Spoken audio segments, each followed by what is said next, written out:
Is that today? No, it's on Saturday, but I have D&D all day tomorrow. Oh, nice. Okay, yeah, you're living the hey. I was Holy supposed to have shit. 3 D&D games this week. I mean, I okay, technically I do, but 2 of them have been of the same campaign now. This week, which is wild.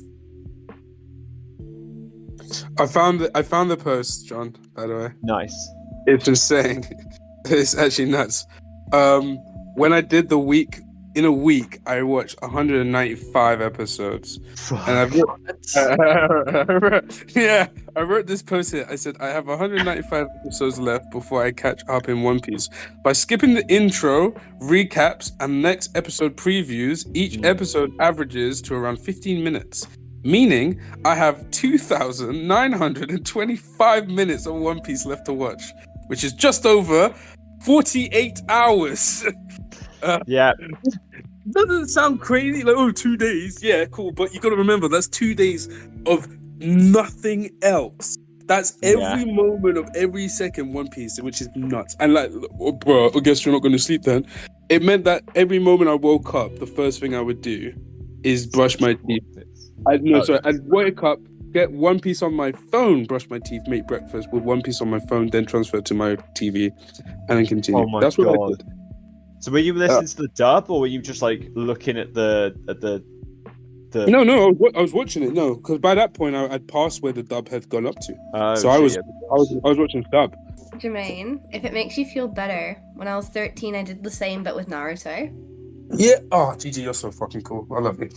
I don't know if it makes you feel better that I did it at age 13, and not since.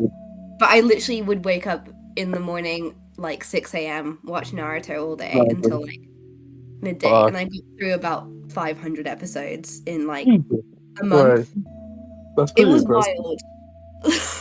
I love Naruto. I was recently rewatching it, but then I slowed down. But it's such a fun.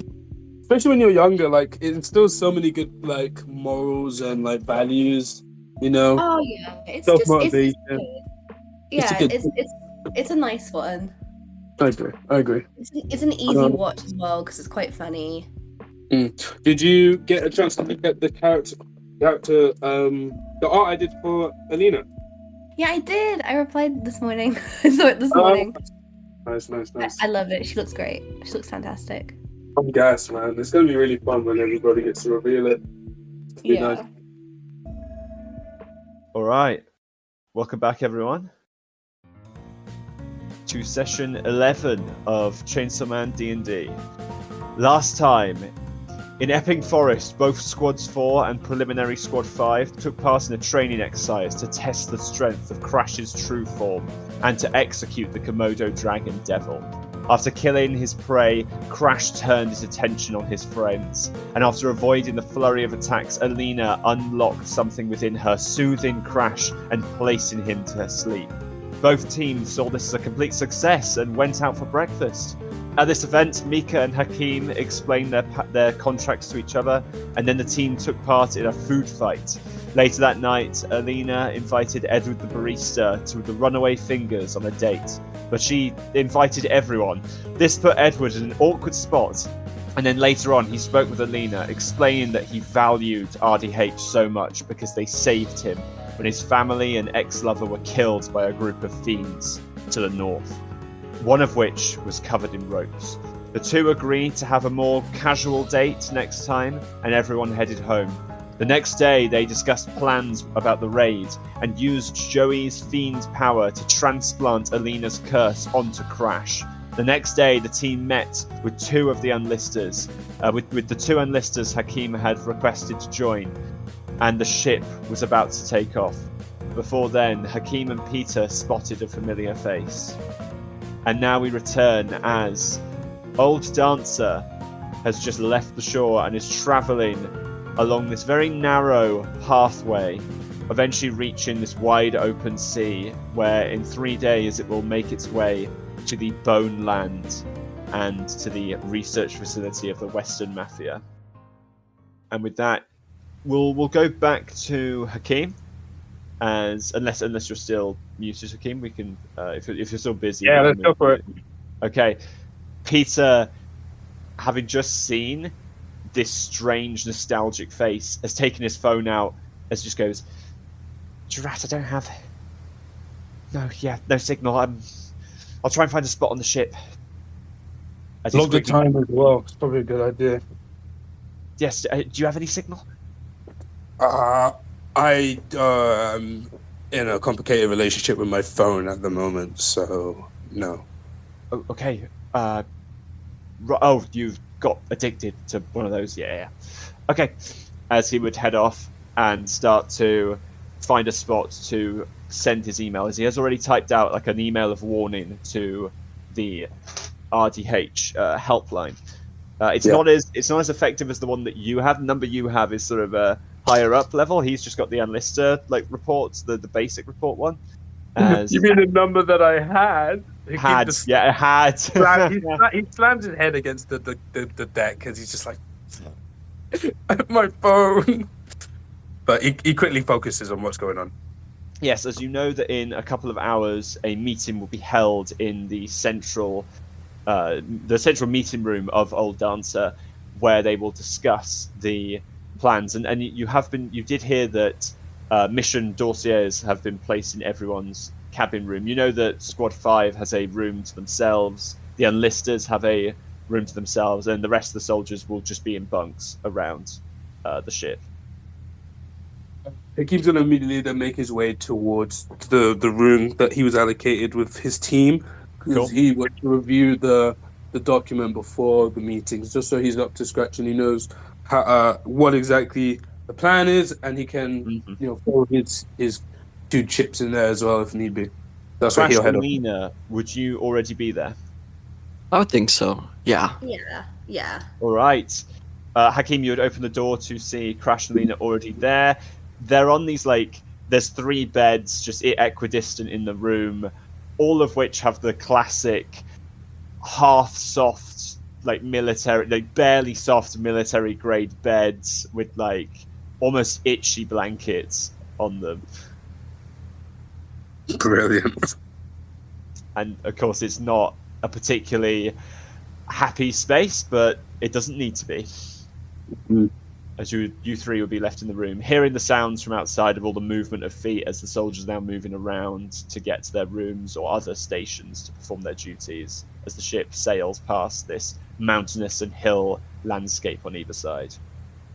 How are we doing? Doing good. Hey, Hakeem, what's up? Are you acclimated yet? Funny. Yeah, we've got a briefing apparently in an hour. They should have left a document here in this room. Have you guys seen it anywhere? Was there a document here, Alina? You'd see. Yeah, I have it. It's literally here. She's gonna take it from a table that she placed it on. Earlier. Actually, all of you would have a document of your own on the bedside table. I was going to say. Ooh. So each you have your own document. Crash, it's there. Stand up. Crash, that thing. You're sitting on it. Observe it. Oh, it's all fucked. It's all crunched. Here you go. Thank you. All right, you can have mine, as he would hand you the nicer one. Thank you very much. Let's see. What does it say? I don't know. I've DM'd it to you. Oh, do you want me to read it out? You don't have to read out the whole thing. I'm just going to say now, I've decided to DM each of the players this dossier for them to read, because I didn't want to go over the whole thing in their own time. But you would see a very deep breakdown of you'd see that there's the evidence, there's the situation is detailed of what the situation, which you guys already know. You would see important names, as I will say this out loud. Yeah, because you would read this before it begins. So, important names, you would see the mission is to capture or execute the 3 key members of the operation and the 2 devils. Of course, you see the prison devil and the ammunition devil are listed at the bottom. You see level 3 threat and level 2 threat accordingly. You would also see head of the facility, a name that has not come up yet. It was briefly mentioned, but never... The name itself was never said, as you see Thiago Farina, the firstborn son of Giovanni Farina, who is currently the head of the facility and likely found in the control tower. he likely has a contract with the prison or ammunition devil. It's unknown, but you do know that this is the boss of the Western Forces' son. You would hear you'd see Valentine's full name as you see Leopold Valentine, who you'd also note apparently he is a made man. All the other information you know. You see that one thing you'd note is that they're splitting the group into 4. As you'd see, there's going to be 40 men. There's 3 sections of men, because I learned a new term in the military, which is 40 men each. The first group will be deployed in the preliminary bombardment. Second group will move around the west side of the facility. The other group will move around the north side of the facility before the pincer movement. You do notice that Section 2 will have Harib in it, and Section 3 currently will have Peter in it. You do note that that's written down. And finally, you guys, Preliminary Squad 5, will be sent ahead through the facility after the beach defenses are taken. That is currently the plan. Of course, you know that there's going to be this meeting, and you can bring up any suggestions. So if you want to write anything down before we get to that moment, feel free to do so now. Or if you have any questions about what's in the documents, feel free to ask now. No, Hakeem is pretty calm. He gives him like read over maybe 2 times. Gives him like, nod. Is everybody kind of clear on what's going on? Yeah. Yeah, I get it. Love it. It would definitely be problematic, actually, if we were to kill Valentine, given that he is a made man. Complicate things further. So it's funny that that's been added there. It seems like they would rather recapture all of them, in fact. So, yeah. But whether or not Hookman allowed to be an option is a different case entirely. As Misfortune nods. As that's reminded me, you would also find a backpack full of gear at the foot of every bed. What this would contain is some flak armor, which will have the same stats as scale mail. It would contain several very heavy-duty handcuffs designed for being put around devils, but they can also adjust to be put on humans as well. You would find basically all the kit you would find in an explorer pack is also there. So like a bunch of hempen rope, a bunch of not torches but like flash beacons, a distress flare, and other military items. I realized I should have written it out. Apologies for not doing that. Okay. I can write it out during the break actually. If you could, that'd be amazing. If you wanna add like the military pack to yourselves, and if you are putting the armor on, make sure you say the armor's stats are that it is. Let me just double check scale mail. 14 plus. Oh, it is dex. 14. Okay, I thought it was 50. Maximum 2. Okay. Yeah. It's 14 plus your dex modifier, max 2. So yeah. So if you want to put that on, that's up to you guys. Oh That was yes. good. As cool, Alina puts on the flak armor. You can put it under your clothes. We'll say it's like Kevlar in the way you can put it under your clothes and still have your cosmetic look, so none of your drip is lost. That's so sick. Alina's gonna go, look at my drip, guys. Nice. You look exactly the same as you were earlier, Lena. Still nice. Yeah, but I feel cooler. This might be a point of stress for us, but I gotta say, especially after seeing all the military lot and also those unlisters, we definitely need a wardrobe change at some point, guys. Namely, you, Crash. Crash, your shirt is very fucking dirty, man. Is it? Yeah. I think it looks fine. And it smells pretty bad as well. A little bit. Well, it's a tactical thing. Maybe you won't get it immediately. It's to, ward off my enemies and make them feel uneasy. That kind of thing.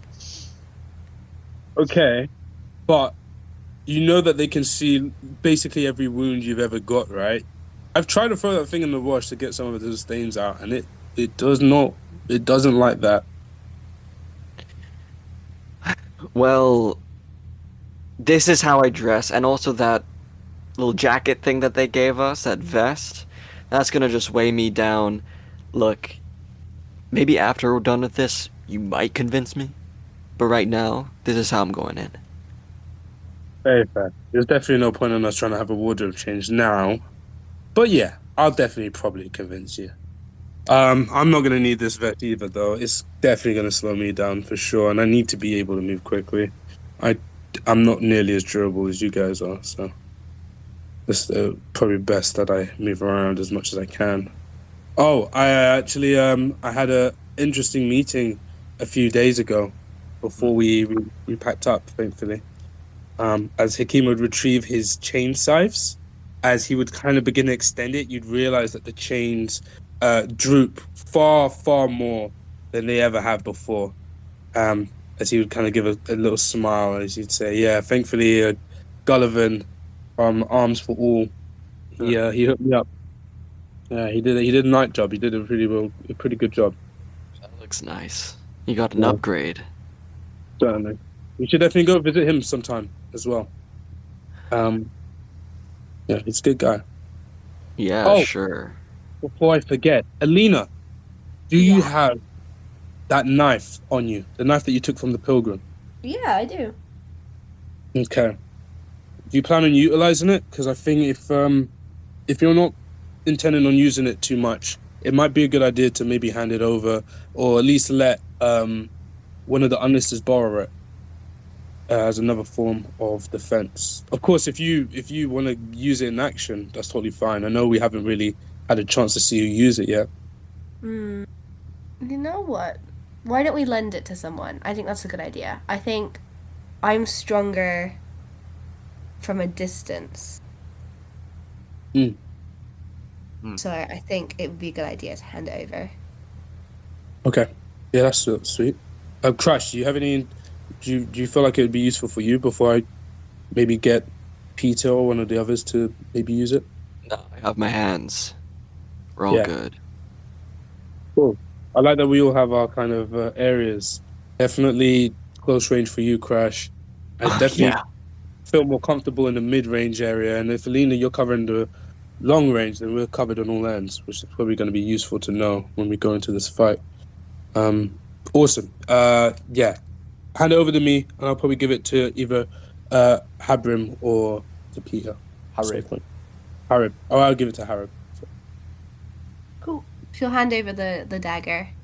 Cool. The box is handed over to you as this great sense. And as that's done, I'll also say your attunement with the item would fade, Alina. Just naturally, because you know that someone else is going to take it. Yeah. Sweet stuff. Okay, so Hakeem would head off to find one of them? No, I'm going to wait until the meeting, because that's when we're all going to be there together. Cool, anyway. Okay. Is there anything else people would like to do before the meeting? No. No. Oh, no, I need to check in with... Fuck, actually, no, I do. I need to go talk to Peter. I do need to go talk to Peter, don't I? No, but I'll wait, because, again, I don't want to distract him. Yeah, I'll wait. Yeah, so I'm good. Okay, all good. Everyone would be gathered in the middle room of Old Dancer as Officer Davis would make his way out, very sternly greet everyone, explain the positions. You would notice that he gives a very dirty look towards Crash, who, Hakeem, you would notice that there's quite a wide berth of people around Crash due to the just stench coming off him. As Peter and Harib would join you. However, Harib would be on the opposite side of Crash, and Peter would head towards Crash and then stand next to Crash, but look away. And you could see, both you and Alina would see, Hakeem, that his eyes is sort of watering slightly. You realise that Alina and Hakeem, you would realise that you have both gone horribly nose blind to Crash's smell. As Davis... Oh, yeah? Go for it.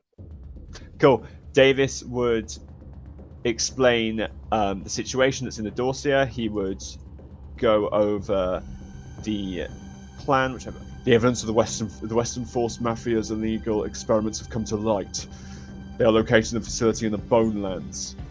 They have roughly 80 Mafia soldiers who circulate the seaside and the main building in the mountainous area. It is near the corpse of the gargantuan Bone Devil, but we have nothing to believe that they are able to manipulate it as such. Each of them have made a contract with the Ammunition Devil, allowing to fire piercing rounds from their limbs, engaged with prejudice if you cannot see their hands. He would also explain that this has been done by them giving a chunk of flesh and muscle to the Ammunition Devil. They also possess hundreds of failed experiments, as we've been referred to them as. These previous humans are loyal to the Mafia through fear, and they're kept in the main prison area. You need to be careful around them. They have heightened strength and speed.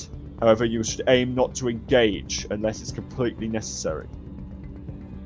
After an engagement, they will receive support from the main Western Force bases in Carlift, Lavdras, within 1 to 2 days.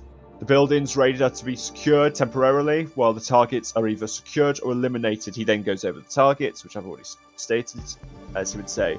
Our resources.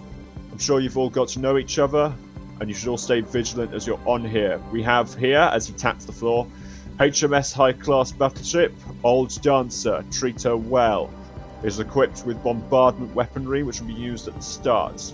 We've split you into 3 sections. Section 1 will be deployed first. Your main objective is to engage and secure the beach defences, allowing preliminary Squad 5 forward into the main buildings. Section 2 will move around the north. Section 3 will move around the west of the buildings. This will be a pincer movement, which will aid preliminary Squad 5. Once we are within optimal range, the bombardment will begin for 5 minutes. Once ended, all sections will perform their duties. You also notice pretty much loads of soldiers have there's been 1 dossier per 5 soldiers, as they're each reading this off as he speaks, and points at the map. Every section will keep in contact via compact radios, as you would see that you have all been given walkie-talkies in your kit. Additional support in the case of an extended conflict with the Western Force. Squad 2, the Knights of Windsor, will be rerouted to head down to perform an extraction. Okay, and after the mission has been executed or enough hours have passed, Old Dancer will leave mortar range and circulate the beachfront. Escape vessels will be sent in to pick us up from the edge of the beach. This will be performed within a very tight 10-minute window. We cannot risk Old Dancer being destroyed. As he would say, any questions? As some very basic questions would be asked from higher-ranking members of the military. All stuff that will be explained easily. You guys won't have any questions, so after that, everyone will be dismissed and everyone will begin to head out. Then he would just say out loud, "Hakeem Jahar." Oh, yes. Wash the fucking fiend. As he would walk out. Yes, sir. Trash, we're gonna have to give you a shower.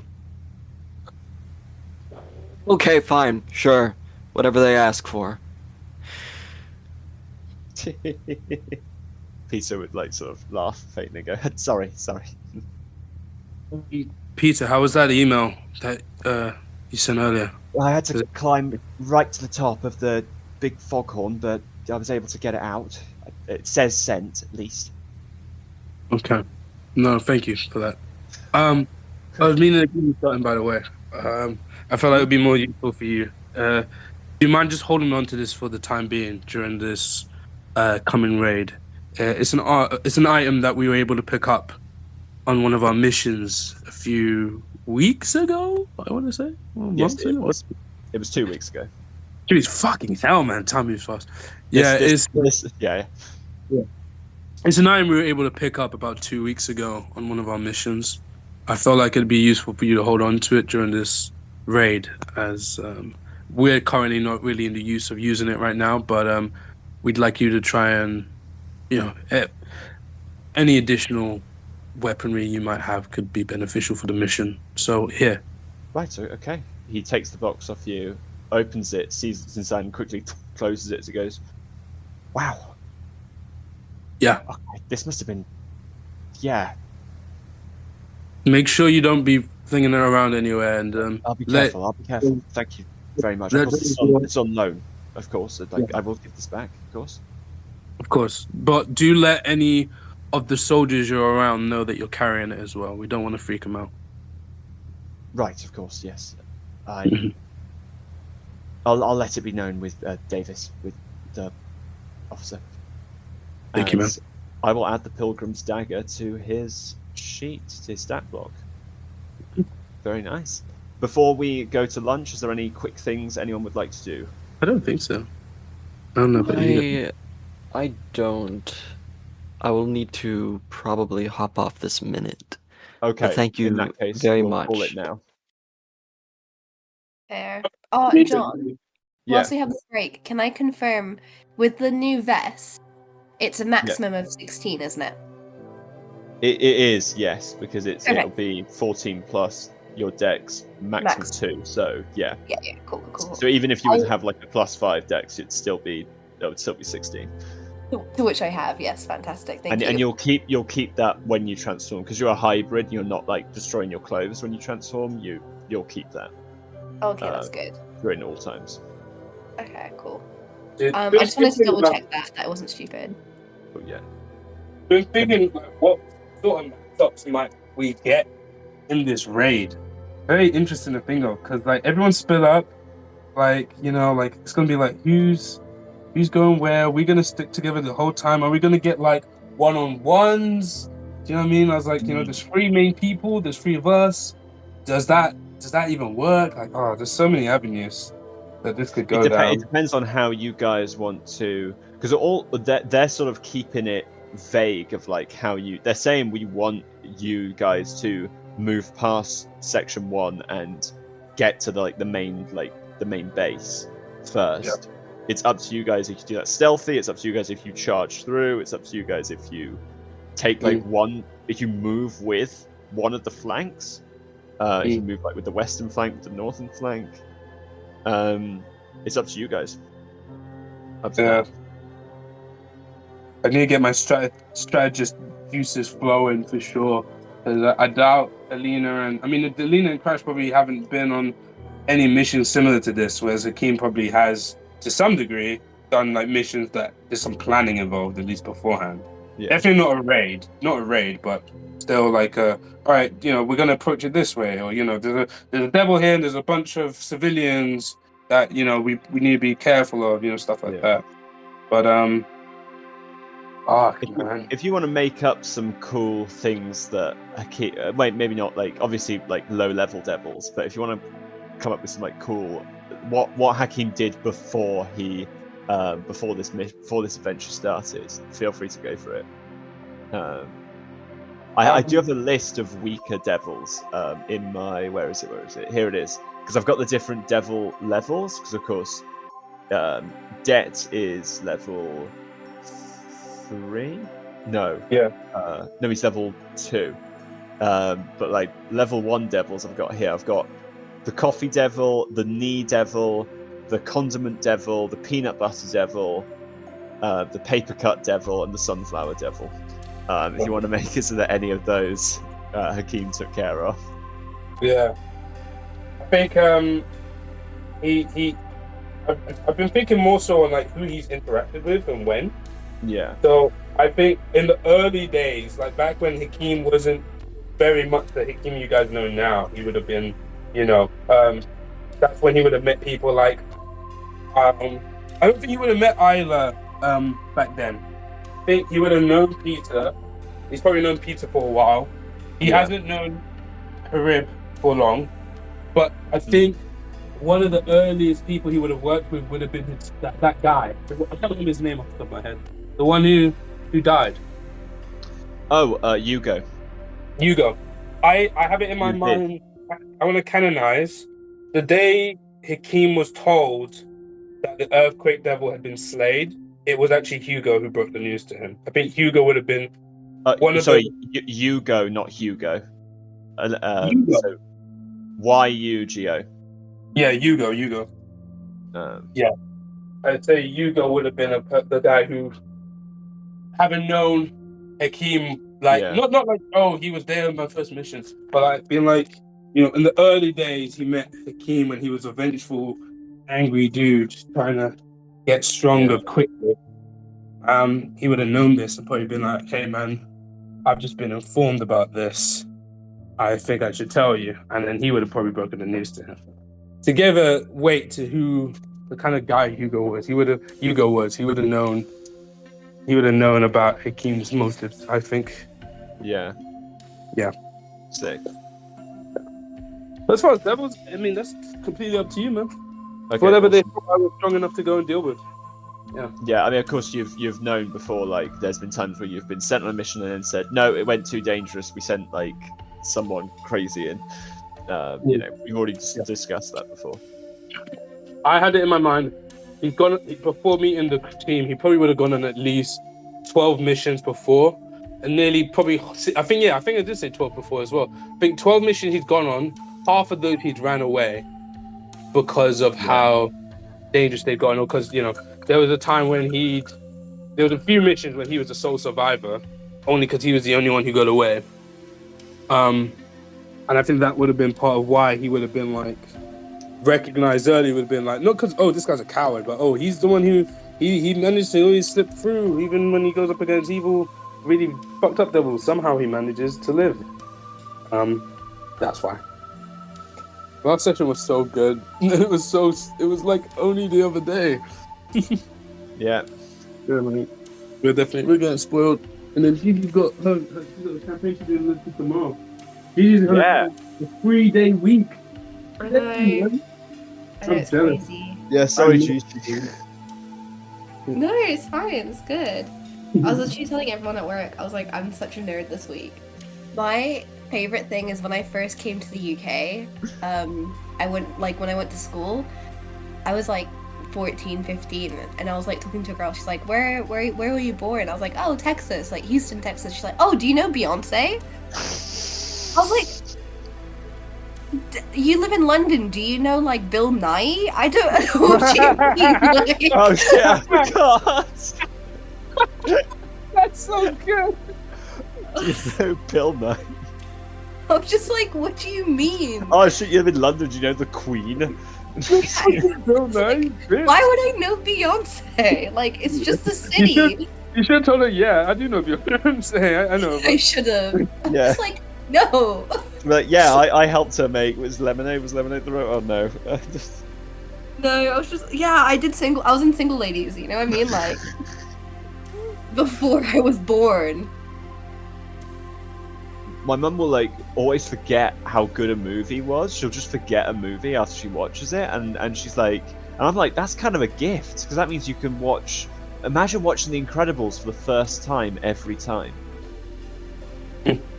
That would be a fun movie to re-watch for the first time again. Yeah, such a good film.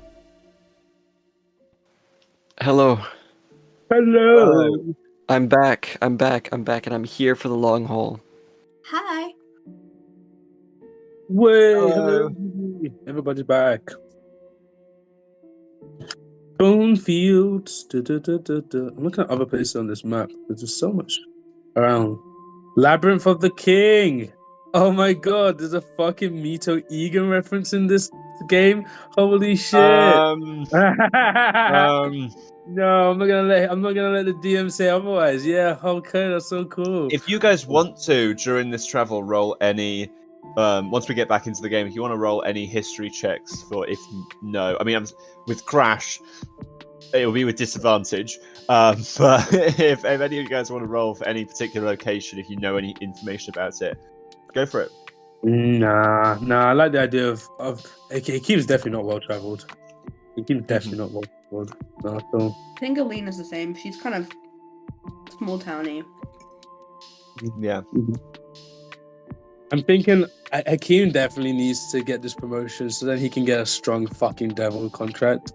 Because, like, having a level... I have, 2 level 3 devils on contract 2 level 2.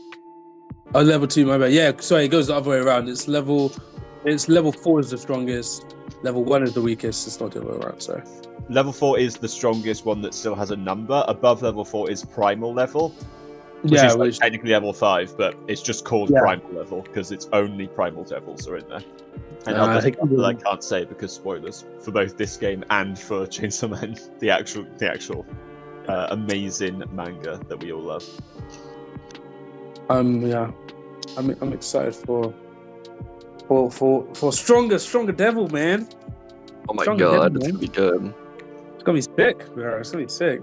I'm figuring out what I want to get forward. I gave John like a hint of one idea, and I'm like, maybe I should dip my toes in a little bit before I go all out with some crazy, very, very peak contract.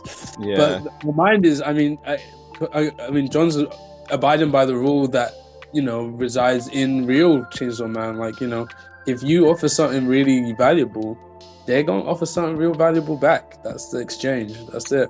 So if there's a powerful devil, the stronger ones, they'll demand stuff. They'll be like, just let me have this, with that. You know what I mean? But of course, you can always be like, hey, I'll give you this. Because it's a contract at the end of the day. You can come to an agreement. Because once you are familiar with your shit, I mean, as we're gonna see, because guys, we're gonna fucking kill the shit out of Hookman. Like, that's what's gonna happen, right? We're all very familiar with how we're gonna get ass. So, because we're okay. So good. Like, they didn't read the brief. They didn't. Currently being like E500. Yeah. You can't kill him at all. No. I mean, you guys know. I mean, Hakeem, you've already interpreted it. Like, Hookman was pretty fucked up at the end of the fight. Like, he saw that. He knows he was close. He knows he was close because he saw fear in the guy's fucking devil face because he doesn't have eyes. So.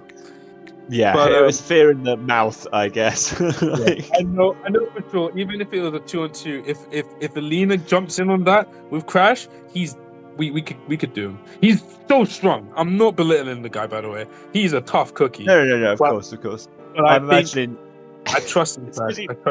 It's because you said Crash jumps him. I'm imagining like Crash jump scare, like freaking what's the one in Foxy and like for that where he like No. I know what you mean. Oh, that's perfect.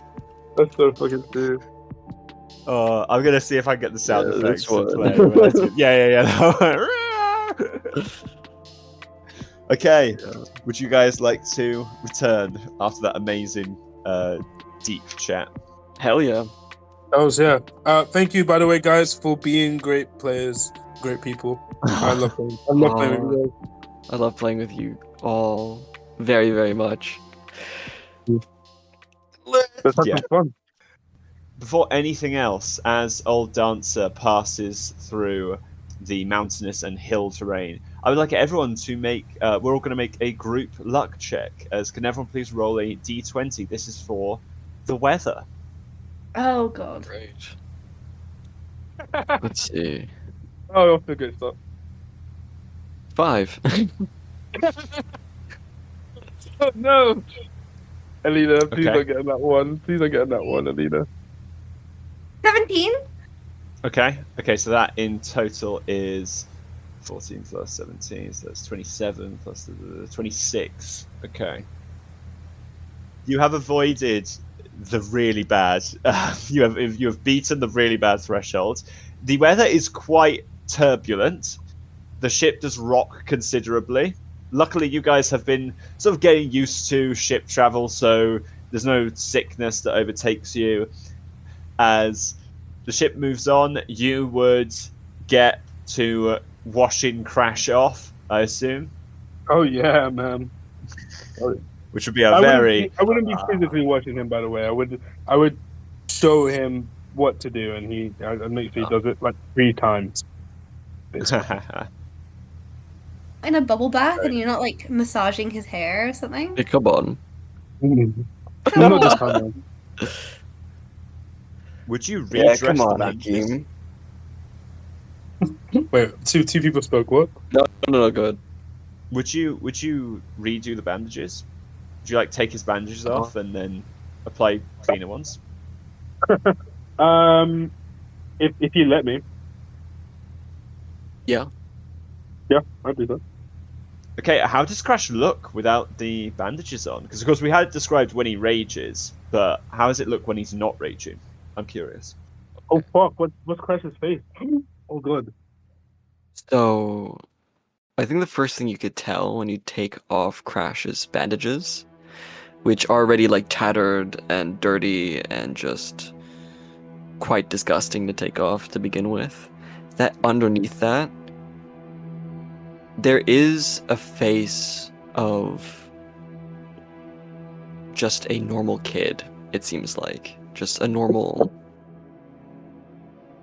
unfortunate person.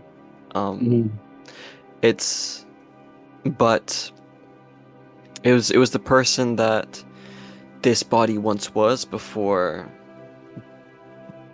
the dismemberment devil took over it. But it's not something that could ever be shown to people normally, just on the street. As you see, kind of running up the sides of his face, different like cuts from like the bottom of his neck upwards to the top of his skull. And you kind of recognize these kind of cuts upward to be the points of where his head, when he rages and becomes that monster, his head splits open. Wow. So underneath, you do see a dirtied, bloodied face with these very white, like disturbing cuts, kind of in between, which you know can open up. Interesting. Hakeem wouldn't comment on it, but he Mhm. kind of would remember the face, kind of like, remember the details, because very rarely has he ever seen. He's never seen Crash's face before. No. And you're a little bit shocked somewhat to how young the person actually was. But yeah, and then he'd give him some new bandages, knowing that they'll get bloodied very soon. Very soon. Yeah, Crash will take them and wash off his face and then put on the new bandages. And he'll take his own time to just rinse off. Very lightly, but enough. As you would for the first time Crash feel clean. Oh, that's disgusting. This isn't how things are supposed to be working. Things aren't right. Things aren't right in the world. Hakeem's gonna try and find Alina. Yeah. Okay. Alina would probably just be like sat on an outer deck looking out at the ocean with a very like I was gonna say concerned, not concerned, with a very concentrated face. Hey. Oh, hey, Hakeem. You seem really focused. Yeah, I'm looking for dolphins. They've got to be here somewhere. I swear to God. Hakeem kind of stands next to her. He rests his hand to get his arms against the rails. He leans forward. What is your obsession with dolphins? What, with dolphins? Yeah. Oh, I just think they're really cool. I haven't seen one in real life yet. You haven't? No. Wait, you've seen a dolphin? I did, yeah, once. When I was a kid. There used to be this aquarium, but it unfortunately it shut down due to there not really being that many wildlife that they were able to display. Everything after the Knife Devil kind of got quite tricky. But yeah, it was like one of its main exhibits was this one dolphin that it had. But it didn't look very well. It definitely had been wounded. There was only a few times in the day that we were ever able to go see it. But yeah, it was nice. Yeah. The people at the orphanages really, really like that place. Wait, we need to go to an aquarium. Like, what is that? An aquarium? What? Is that a place? Is that like an island? You've never been to an aquarium before? We will definitely go. I promise. Um, Look, I know that I wanted to check if you're doing okay. I feel like with everything that's going on and in the briefing, the major thing that I've noticed is there's not really any mention of what we'll do if we encounter Lily and how she fits into this plan. I know you haven't really spoken about her much, but I imagine you're still worried. Yeah, I'm really worried. I mean, look at me for an example. They did a lot, a lot to me, and I just really don't want them to do that to her. And then like hearing from them that they've got like a whole gang of experiments, like that was a lot. I don't know. It just feels weird. It feels weird thinking that if I hadn't have got out, that I could have been there. You could have been one of those experiments. Yeah, well, I am. I think let's just go in and try and ignore that whole experimentation area because I think that might be a lot. Let's just go in, get them, and get out as soon as possible and try and help people if they're able to. Maybe we could send some other people in to get the other people out because I just think that might be a lot for me to deal with. Look, I respect that, of course. And anything that we can do in this mission that will keep you grounded and focused, I think we should lead with. But we have to be honest with ourselves, and you know, if there's one place Lily most likely will be in that facility, it's probably, unfortunately, going to be that experimentation laboratory. I just want you to know if there's a chance we can get your friend back, it might mean we have to go there. If you want to be the one to retrieve her. Of course, there's lots of people here. If she's just being held up somewhere in a cell or something, maybe, of course, yeah, she can be retrieved by them. But I don't want you going into this mission not knowing that it could be very... You see Hakeem struggles. Like, as he looks at you, he wants to say it, but he defers as he says, I just want you to know that I haven't forgotten about her either, and I'm still going to do my best to get her back. Thanks. What do you think RDH is going to do with all the experiments? Well, people. Hopefully, what they did when they encountered you. Give them a second chance at having a normal life. Or as normal as they can when you come into the luck that you seem to have come into. Look, I'm not going to debate with you about your opinions on RDH. You've made it clear. But all I know is a couple of days ago, you got to go on a date with a guy and you were surrounded with a bunch of your friends, most of which you've met from RDH. In fact, all of them. Even him. So, yeah, I'll just say, think about that next time you're questioning the intentions of RDH.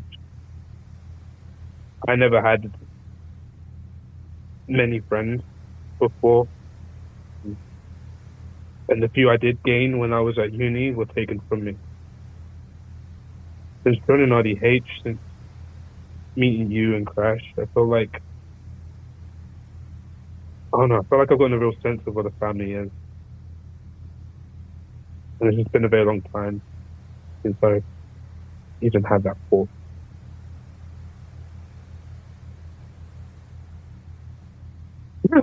Anyway, we better get to some training. We've got a few days. Yeah, we should probably go over some stuff. I'm gonna go. As he'll awkwardly kind of step away from the rails, and he'll walk off. Hakeem leaves. Alina, do you stay looking out at the ocean? Yeah, she'll continue. She just continues to look out at the it's a much larger ship, like a much taller ship, so you do have more of a view of the ocean, although it is very cloudy right now, and you can see rain clouds are beginning to move in, as it is going to be a rainy night. Alina's thinking, perfect. The best thing that... the thing that dolphins like more than anything else? Water. More of it. And with that, what would you guys like to train for the rest of the night before you head to sleep? Damn. Probably I'd want to train with... She'd probably request to train with all three of them. Given as we're going up against a hybrid, I think it'd be nice to do some sparring. Me and Crash to do some sparring with Alina while she's in her transformed form. Oh, maybe. That sounds like fun. But Okay. mostly maneuvering. I think Hakeem would be like, he'd say, look, save your energy, maybe no foreign attacks. Like, he'd say it might be best to... We get a sense of how hybrids move beforehand. That's one thing he remembers. He didn't get a good sense of mobility from Hookman. It's quite stationary when him first fought. Whereas we know that, we know that Valentine has quite variety of ways he can get about. Yeah. Mm-hmm. Okay, you would be able to find a area where Alina can transform.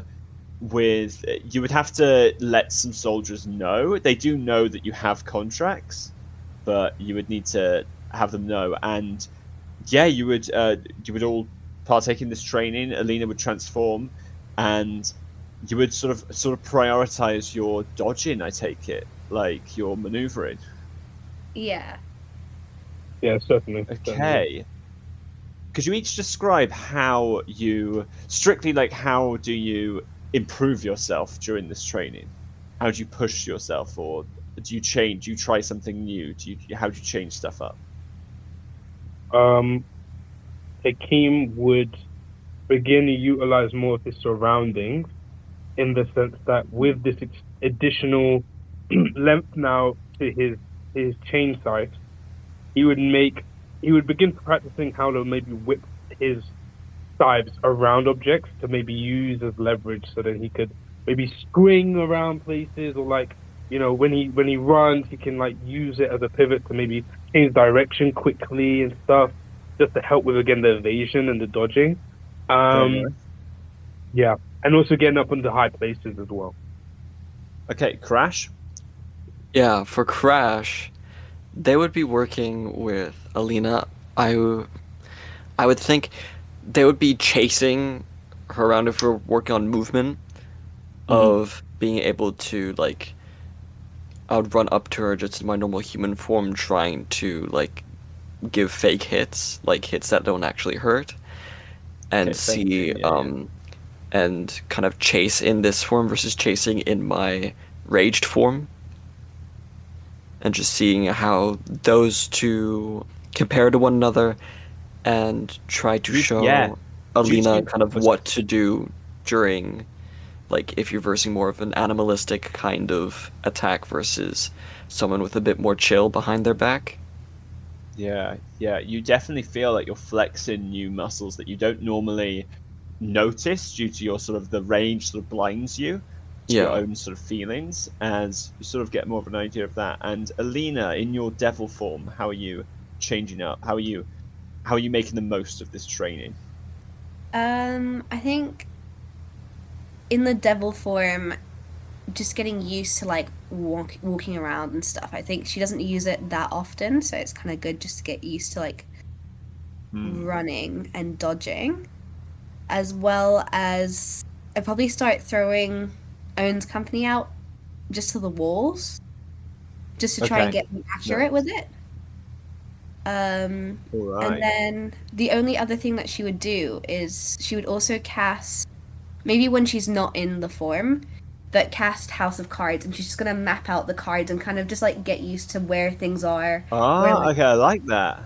like blind spots are, hiding spots, but also like bits where you can pin someone so that it can like Okay. fall down on them better. Very nice. In that, I'm gonna say you as a group get to. Yeah, I want you guys to, as a group, to decide. Would you like, after this training session, would you like each of you to have basically the House of Cards and the stuff individually is sort of in the background, but all of you together, would you rather have a 5-foot movement speed increase each, or a +2 to any acrobatics roll you guys make? I would say Ooh. I would vote for 5 foot movement. Yeah, how Okay. long? What is it? Is this for? Till we have a long rest? Is this permanent? What is this? This is permanent. I think you. Holy This, shit! this will Holy be for your training. I liked what you guys said there. You guys really like put a lot of effort into that description. So, what would it be? And A +2 to acrobatics or 5 foot to your movement? I agree. I think 5 foot of movement would be nuts for all of Yeah, us. movement. Cool. Yeah. As that, you would gain that 5 foot of movement. However, you would feel your arms and legs stretched quite a bit. You've got that muscle pain all across your body.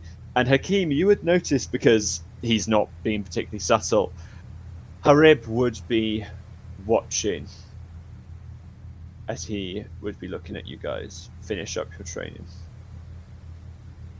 Ooh, that was pretty good, guys. I'm gonna quickly take 5. I'm so Harib tired. Harib would have turned and gone. Sorry, continue, Crash. No, that was it. He's just gonna roll over and just like breathe heavily while he's on his back, looking up towards the sky. The kid's gonna try and catch up with Harib. But if you guys want to do something before then, that's fine. Because I've had the spotlight. Alina, carry me. Alina will carry Crash. Cool. You sort of, I assume it's like is it a piggyback or how do you bridle? Piggyback? Fireman's lift. Fireman's lift. Yeah.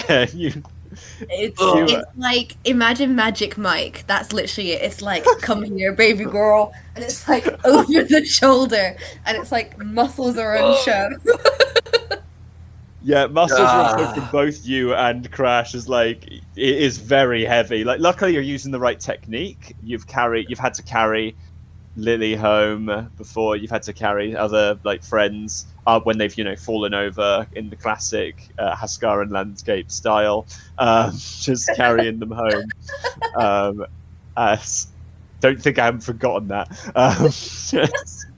As you carry Crash away. And Hakeem, you would eventually catch up with Harib, who is currently outside as the sun has finally set and the dregs of the evening are fading into night. Harib, hey.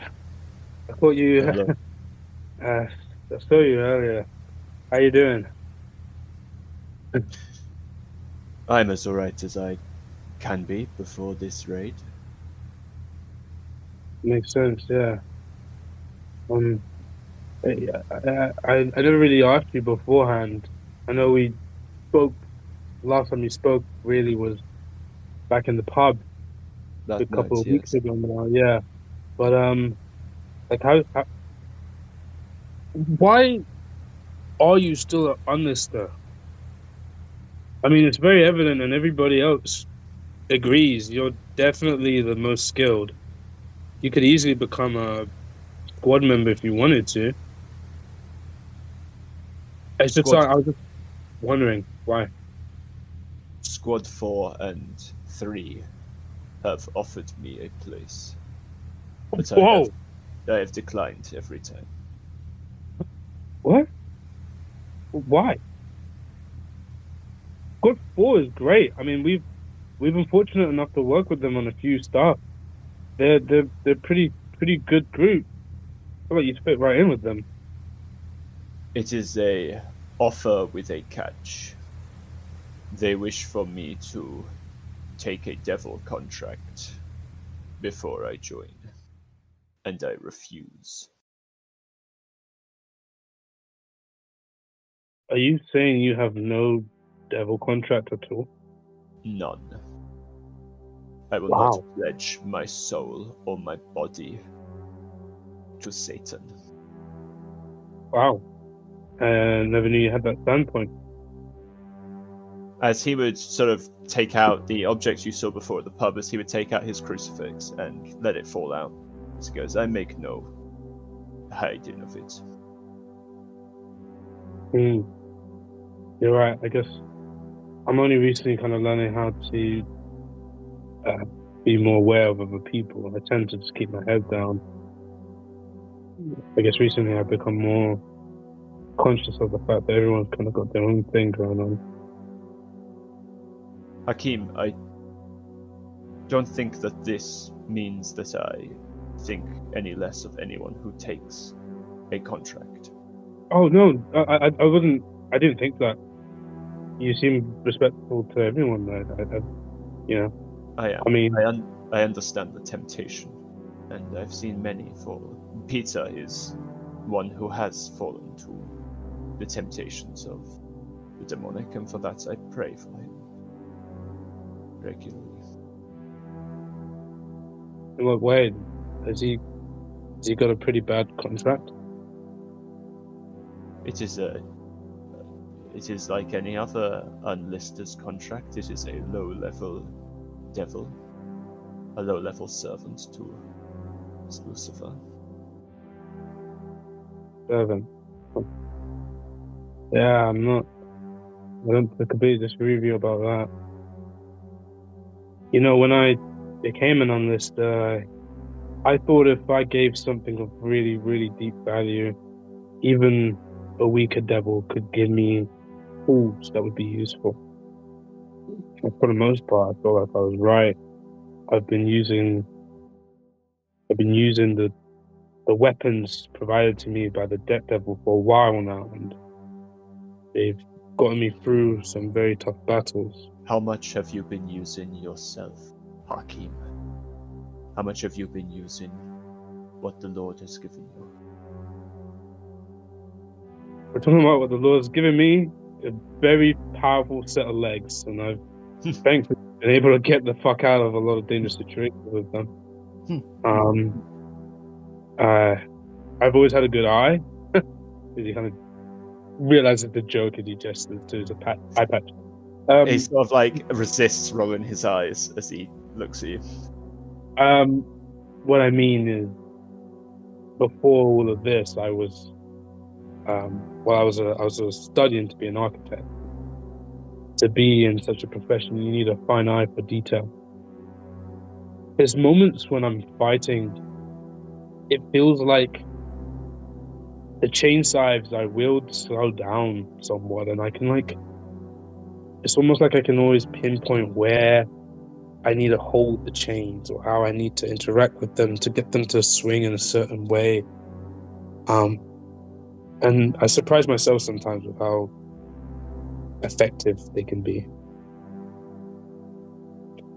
But if you're not going to make a contract with any devils, it's probably best if you remain an unlisted. As strong as you are, yeah. But one day, if the opportunity arises, and Squad 2 or Squad 1 offer me a place without the need to take a contract, I would accept. Would you say they're like the strongest? Are they like the best? They are. The Knights of Windsor is Squad 2, and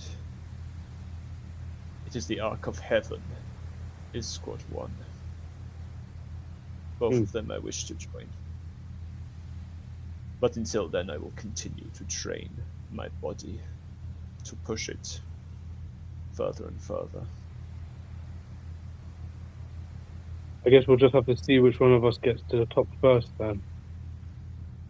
Because it'll be Squad 5 that becomes the best. And I plan to lead that group. I plan to see its strongest member become a respected fiend. I plan to see our talented and crazy hybrid make a name for herself. I plan to pay off all of my debts, the money we're going to make. So I look forward to seeing which one of us gets there first. Very well. Your love is admirable, Hakeem.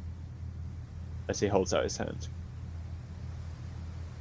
He looked confusingly, not really understanding that statement, but he shakes his hand nonetheless. You have a good night. Yes, you too. God bless you. As he would head off to his chamber. I'll do the same. And with that, Hakeem would turn in. Is there anything else people would like to do before bed? Nope. Crash is just beaten up. His legs don't work anymore. He's going to be snoozing away. Very nice. With that, if you haven't already, please take a long rest. As you should have long rested already from the other day, but you can do it again. And please, could everyone make the second group luck check? Oh, God. Okay. Come I'm on. so scared. 16. Ooh. Okay. 18. Oh, fuck. Come on, Okay. Gigi. Come on. 9.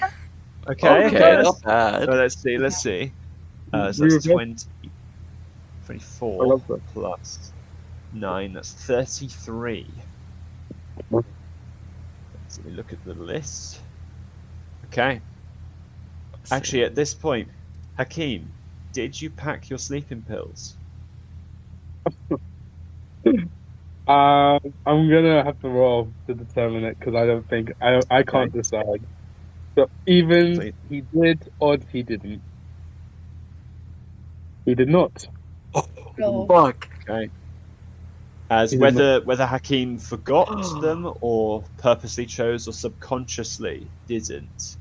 Mm. In fact, I think we're going to do this for everyone. Let's start with, we'll do Hakeem last. Alina, as the ship rocks you, it sort of does something to you as dreaming becomes like more clear to you. As please, could you roll a D100 on my dreams scale, on my dream list? 15. Okay. Oh, fuck. Oh wait, no. On the D100. Oh shit. Never mind. Yeah, D100. Super low. Okay. It's very low. As your dream. Okay. You realize that this has been immediately as soon as you start this dream, waking up in this weird grey, almost metallic space, this desk in the center of the room, and ahead of you is this strange device that slowly comes into focus. You immediately realize, I've had this dream before. As you walk over to this weird sets of boxes containing different body parts, and you know that they are all the body parts of Lily are inside these boxes, split apart, that surround you. Will you do anything? Alina's gonna frantically go up to the boxes and place all the body parts down on the floor and try and make her back up to a person. Yeah. How with that, can you, because it's in your dream, I'm going to say please roll your spell attack modifier as you're sort of trying to push yourself to do this.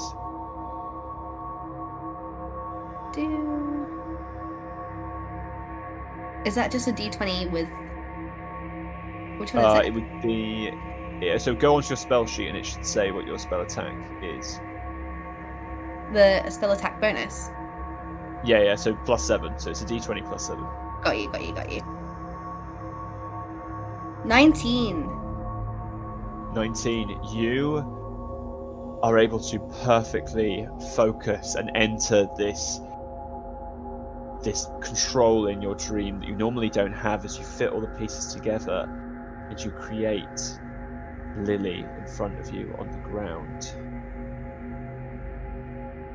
But her eyes do not open. She is just completely still. As you feel yourself sort of looking at the boxes that her body came from, as the doors of the boxes sort of lock all around you. As you look back around to her and her eyes are open as she looks at you with this strange recognition. Lily? Oh my god, she's gonna run over and hug her instantly. You hug her, but as you hug her, you feel the dream is ending. Something has happened and the dream is ending. Lily looks like she's trying to open her mouth and say something, but she's not getting it out. As slowly it's fading out. It's fading out. There's a really loud sound, and it sounds like an alarm clock almost is waking you up. What is the last thing you will do while you can still hold on to the dream? She's gonna say, Lily, where are you? Lily! Can you make a persuasion check? Oh, Come on. please be good. Please be good. You got this. You got this. 14. 14. With a 14, you hear just one syllable as you hear her say, "Tay." And you wake up as we now go to Crash. Could you please roll a D100?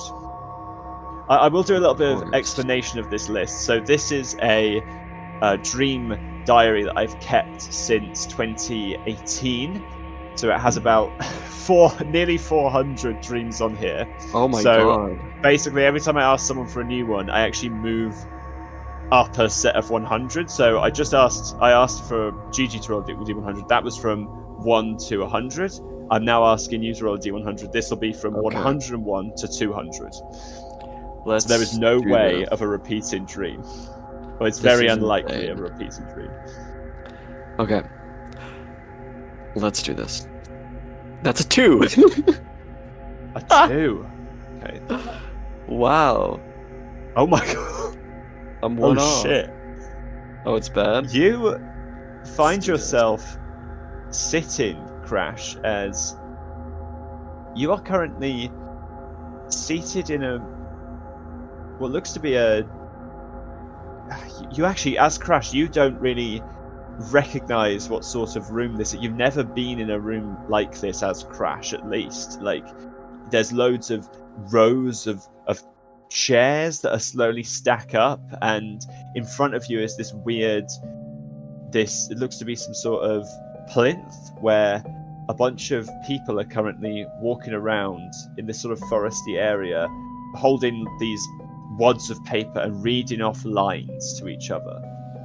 As you are currently the only person sat in one of these seats of many. Crash will slowly try to get up from the chair and start to look around and see if there's any sort of exit to this place. Everything is just incredibly dark on every side. You go to like one wing of the chairs, there's just blackness. You go to the other one, there's just blackness. The only light is coming from the stage in front of you, as you notice that both the actors have vanished. What the fuck? He's just gonna start to walk up until he gets to the edge of the stage. He'll start to climb up until he's on it. And he'll start to walk into the light. Yeah. As you start to walk up the stage, almost like a pop-up book, more trees that slowly go from being fake paper and card trees to becoming real begin to form as you walk across the stage, as you soon realize that you are walking across a foresty area. As you begin to hear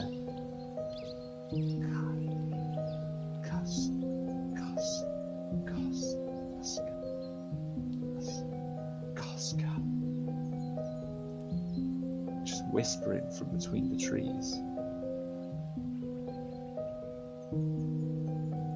He'll look around,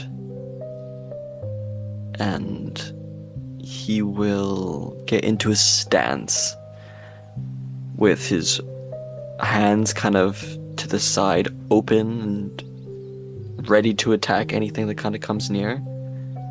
Noticing the trees and the plants and how the things grow around him, he starts to get more and more nervous.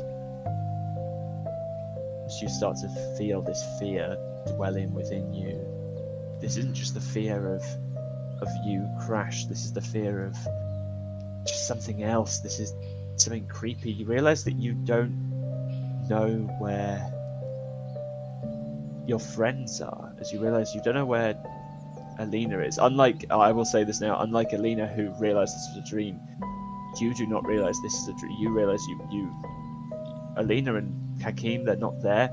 Your friends aren't there, and another thought crossed your mind of your family isn't here. As this strange thought of, where's my family, goes through your mind as this continues, this cascade, as a new sound begins to hear this weird drilling and shrieking sound that slowly begins to pull you away. Is there anything Crash would do before he is pulled back to consciousness? Where am I?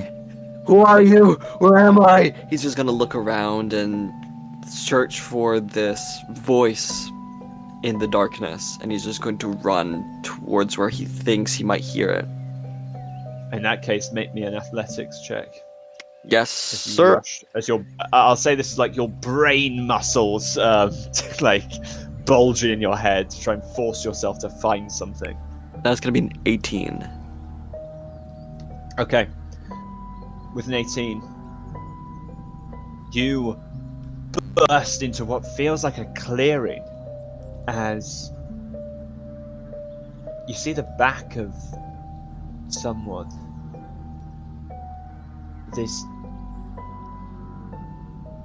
looks to be a male body shape, looking at currently with its back to you, this sort of brownish, reddish hair currently standing. You begin to like rush round it, but as you walk round it, it continues to just revolve constantly with its back to you, slightly bigger than you.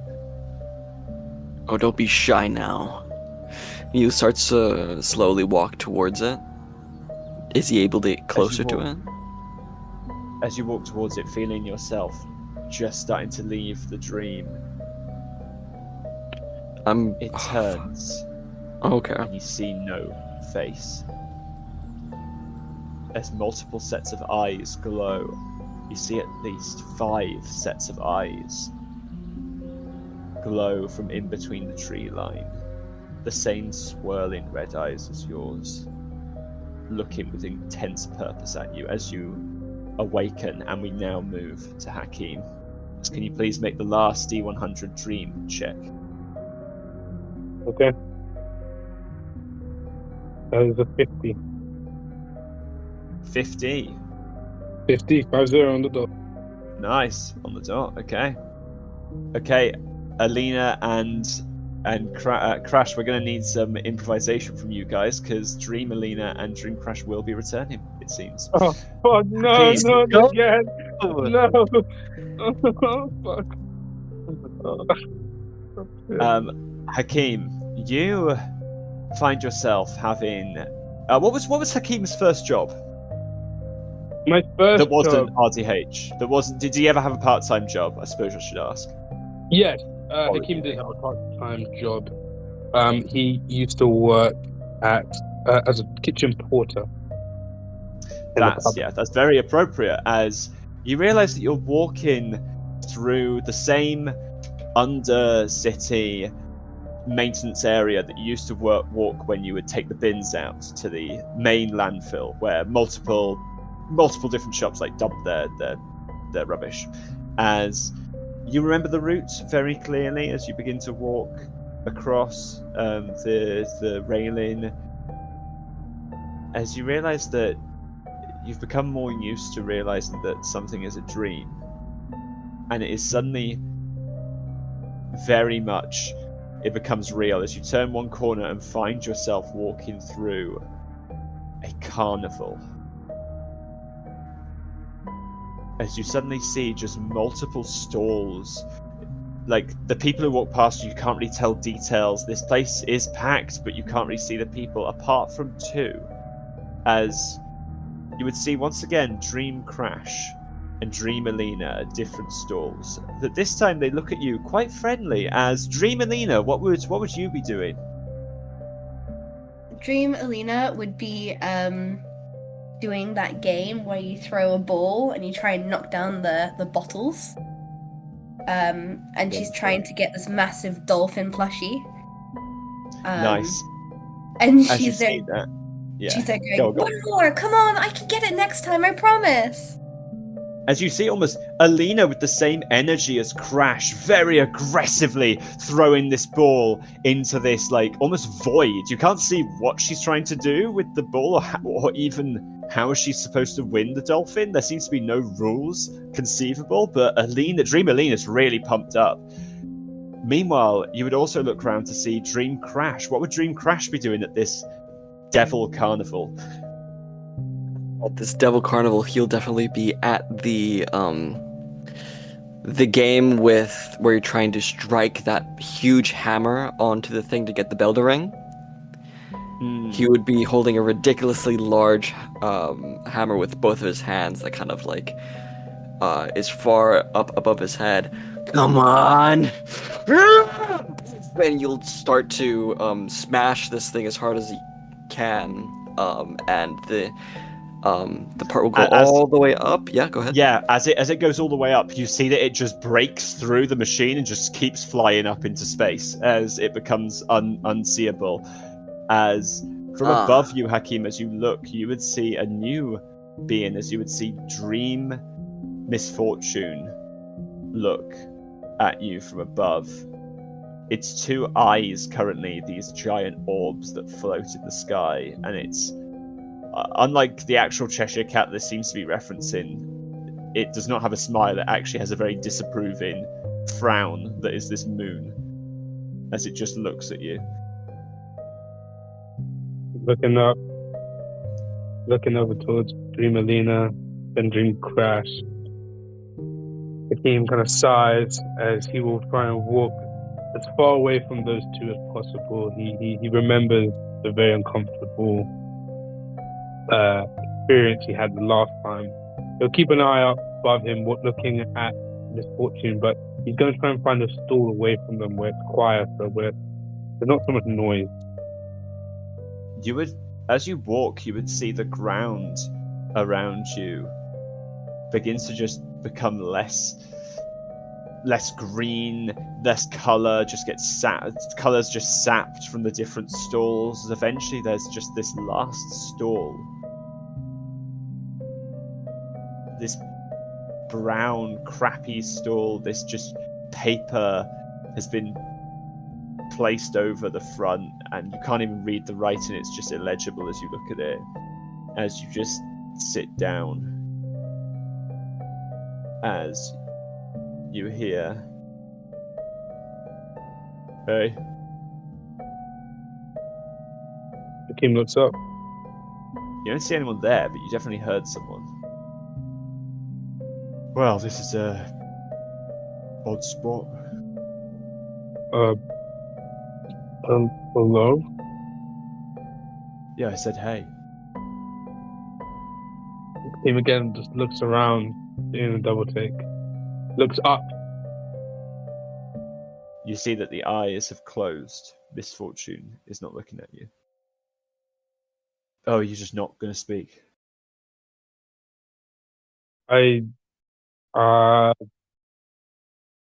This voice, does it sound familiar to me? Sounds like your voice. I don't really know what I'm meant to say. I mean, it's fine. You're dreaming. Yeah, I noticed. Probably why I think I'm talking to myself. I mean, I do that Well, anyway. I'm talking to myself, so yeah. Yeah.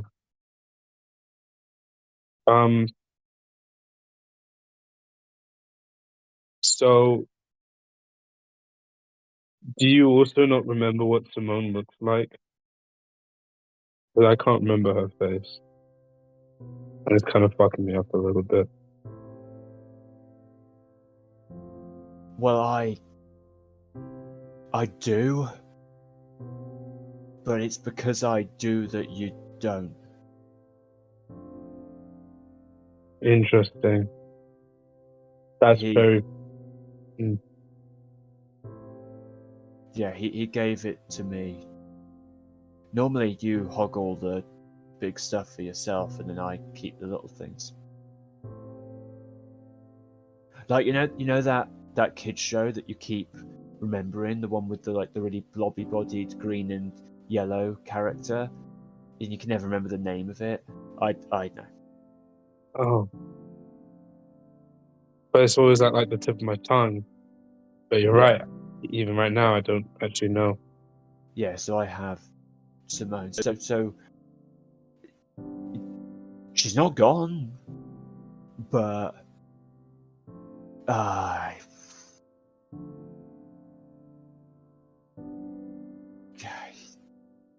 you know, he's very happy with me having it instead of you having it. No one told me how fucked up the light devil would be. Why are these devils? You aren't meant to be scary. Whoa, So, hang on. Whoa, sorry.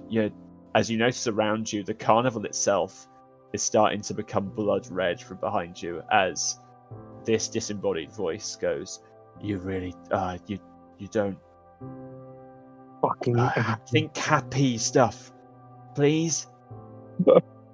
Yeah. Yeah, I can't remember her face though. What am I gonna do if I'm the whole reason I'm here, the whole reason I'm a devil hunter was for her, and I can't remember her face. And I couldn't kill the earthquake devil, and I can't remember her face, and it's.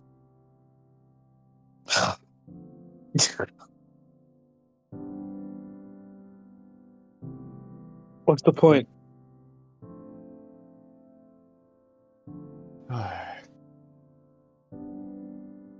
to keep going, I think.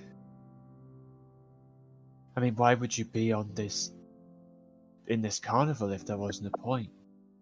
Sorry, hang on, you're somewhere else. I don't actually know where you are. I just know where I am.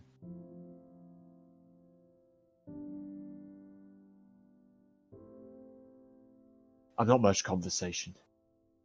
Neither am I. I'm not really good at talking to people. The carnival has quieted down. The red has stopped. Do you know what would really make me happy? Remembering stuff. That, yeah, but it'd be pretty nice if I didn't have to hunt devils anymore.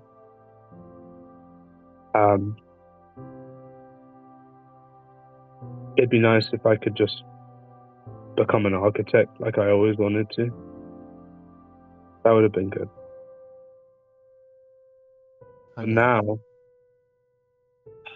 Now I'm in a very different world with a very different life. And I have people I care about. I guess I'm just struggling to accept that the people I used to care about are so far away now.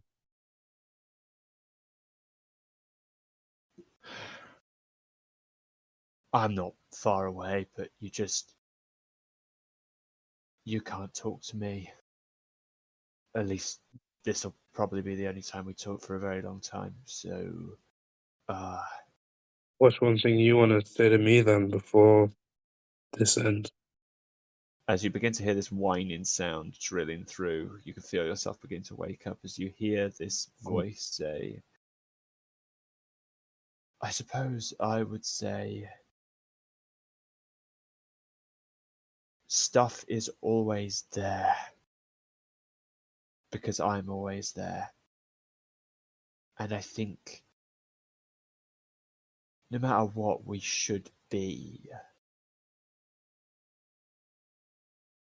As the whining drones through you, and Hakeem, you suddenly awaken. As a giggle resonates from the Light Devil that you barely hear over this shrieking sound. As the klaxon has gone off, as you can hear the whine of the klaxon has gone off. You know this means devil attack. As Hakeem, before anything else, please can you make me a wisdom saving throw? Of course. Oh my god. See if I get maddened. Oh, that is an 8. That is not good. Okay. Oh shit. Yeah, here we go. Okay, well, I am definitely needing a... 8 is bad. That is... That is very bad. Let me find the... Yeah, that's going to be the worst of this. Roll me a D100. Oh, fuck. Here we go. Fucking...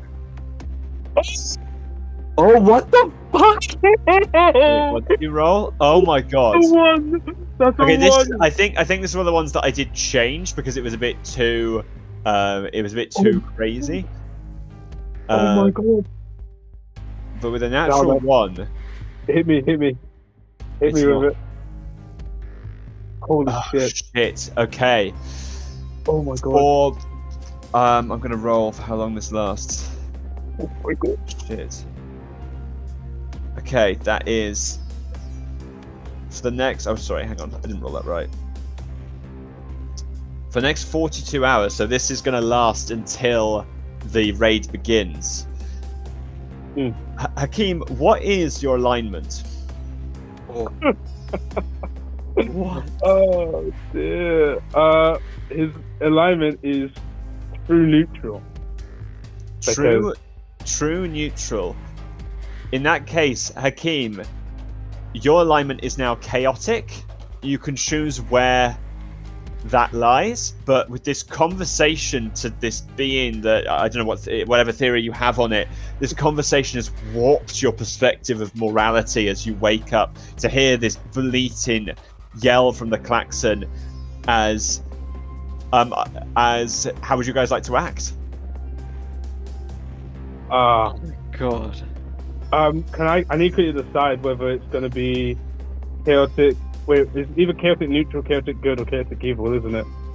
You said Yes. I can choose. I'm going to roll. Chaotic. Oh, because yeah, you were roll true for it. neutral, you get to choose where on that scale you fall. For But it will be chaotic. D4, 1 will be chaotic, chaotic good.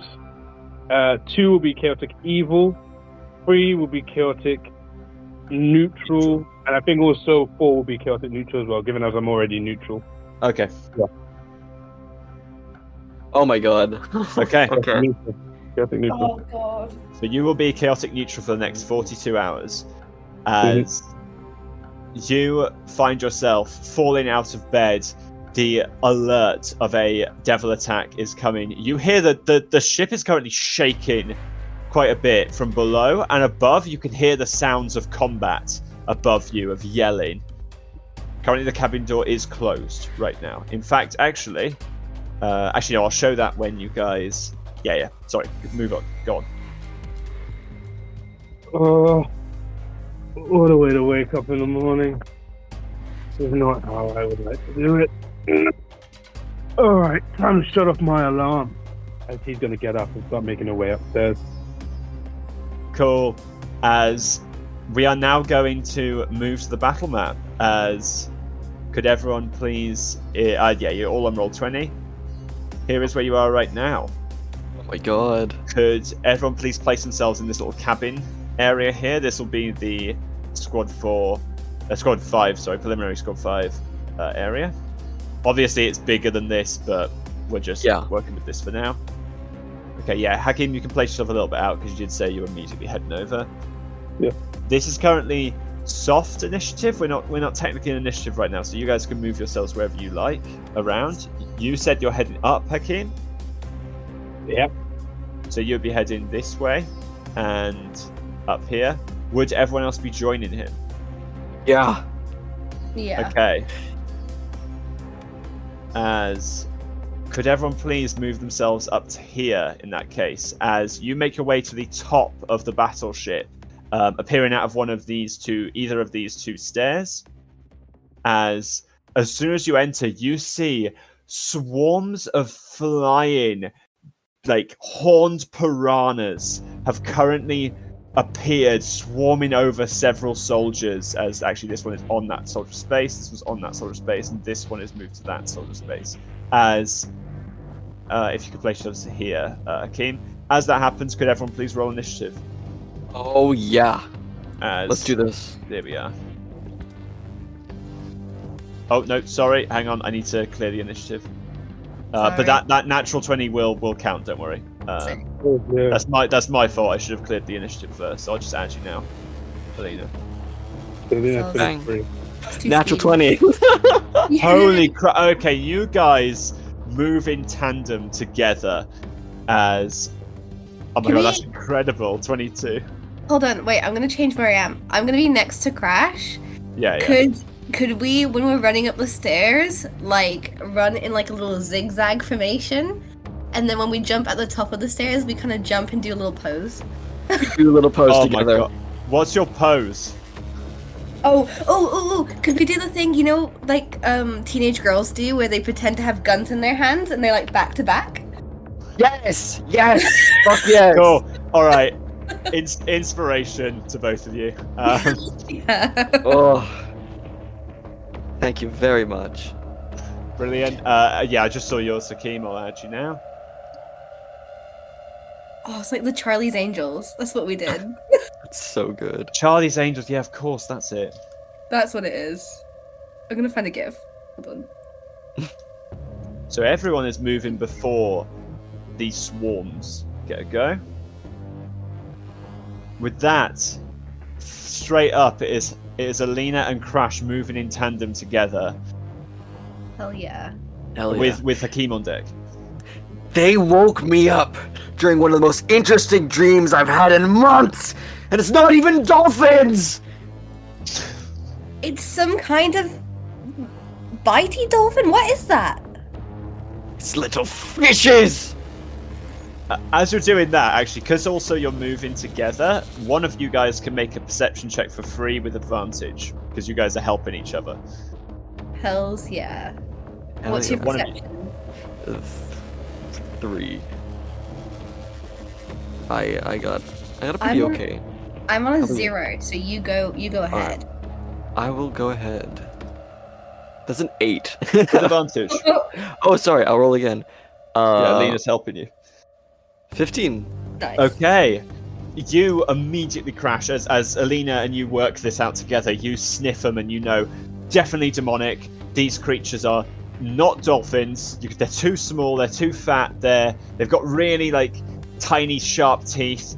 As this name sort of resonates with you, this is you don't know the creature, but you know this is a swarm.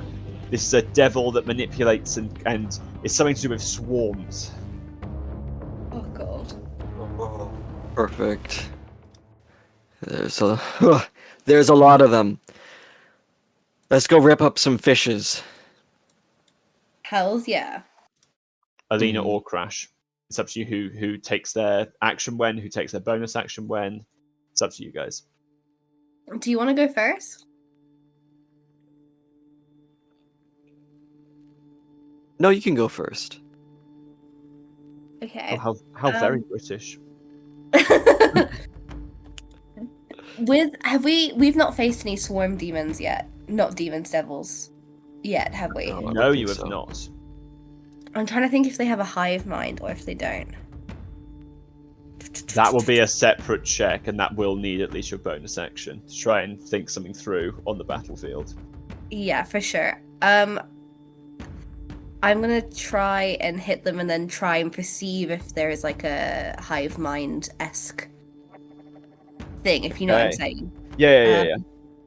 So Alina's going to go for bear with me. Bear with me. No worries. Okay. Would you like to go first, Matt? Since you Sure. Okay, I will Go crazy. bonus action rage. Hell yeah. Blah. And It's hit that point where it's become casual now. It's no longer I'm gonna rage. It's like I'm gonna rage. Bleh. blah blah. I'm gonna rage. And my bandages are already getting dirtied. My head splits open. Another limb kind of crawls out of the space in between, and I am immediately. I see a bunch of fishes up there. He's gonna go for the far one. They're just going to rush as fast as they can in this direction. That's 45 feet. That's as far as I can get. Yeah. And we can't even use aggressive because that's my bonus action. So, instead... I will say you can run it back if you want to go for this one. Well, like, should. Okay, you're a kind DM. Thank you. I will be running up to this one here and immediately gonna be attacking. As you see, this one is on top of a soldier right now. The soldier is getting gnawed into by multiple ones. Please go for it. Okay, stay still. I'm gonna hit everything else around you. Oh, what? I'm going to go try to attack the fishes. Okay, cool. I won't do unless you. Well, we'll see. It should be fine. We'll see. If I roll really low, then I'll be killing this guy as well. So first, that's a 25 to hit with my claws. Very nice. That strikes several of these creatures flung. Are hit by this thing. That's 12 points of damage. 12 points of damage. Hell yeah. As you do this, you notice slashing them. You do carve into quite a few, but you don't hit as many as you think, as the swarm keeps moving, as they sort of, by shoving versions of themselves into your attacks, as a whole, they're resisting this damage. You're gonna be really annoying, aren't you? And I'm gonna hit them again. Cool. Blup! With a natural 20 this time. Oh, okay. Less damage than before. Reroll. I don't know if we've forgotten this. I know this is a rule. Reroll that one. Reroll that one? Yeah. No, I don't want ones on critical hits. That's a 5. So instead of 8 plus 1, it's 8 plus 5. Okay. So 13, 15 slashing on the hit. As you carve into almost like half of this swarm, you see that this swarm is now a few like floating fish instead of this great mass that it was before. Well, thank God for my form of the beast. I got one more attack in me. Oh my goodness! Yeah, of course. Yep. It's a bit crazy. It's not your bonus action. It's not a bonus action, but that is an 11 to hit. That does not break their AC, as they're able to shove the soldier into you, and he sort of slumps into you, and you have to sort of stop yourself. What are you doing? And I'm just like yelling at him. Oh, shut the fuck up! He just yells back to you. Is that the end of your turn? Yeah, that's the end of my turn. Okay, Gigi, it's your turn Alina, it's your turn with Hakeem on deck. Okay.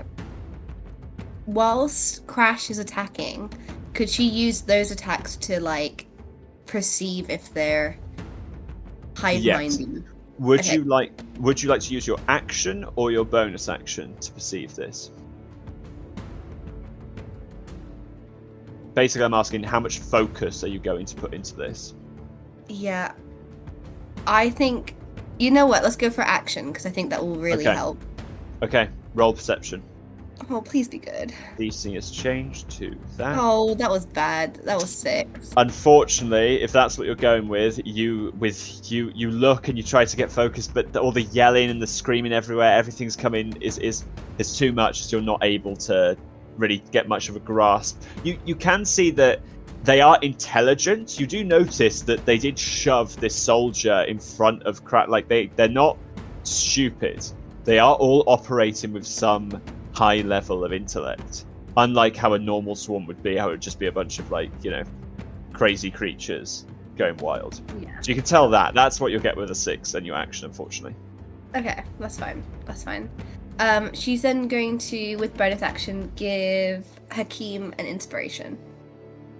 Very nice. Thank you. And that's it. She might... You know what? She's going to move a bit closer towards... Just maybe about here. Okay.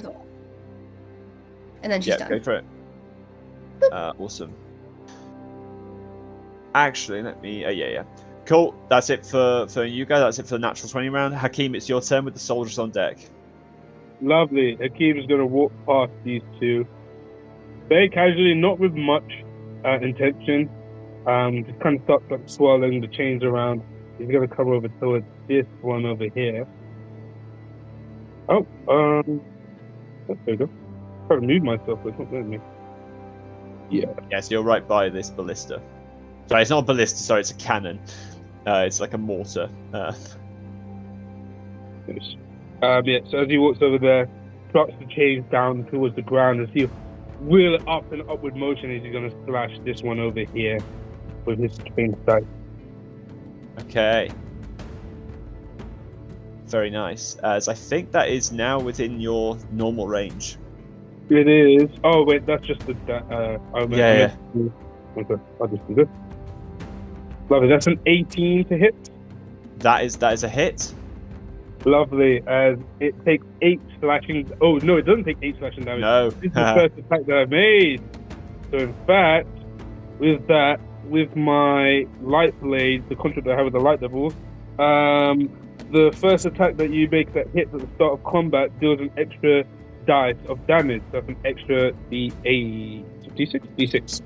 Extra D6 of damage. And that's radiant, correct? It is, yep. Okay. Oh, that's a 1 though. 6 for 1 sorry. damage. Okay. As it slashes into him, I'll say the words. Oh. Can it please make for me a wisdom saving throw? Okay, that thing will make a wisdom saving throw. That is a... that's a 9. That is a fail, as it becomes frightened of me. As you notice, only one of the tiny piranhas inside it becomes frightened. The swarm as a whole does not, as it is immune to the frightened condition. Interesting.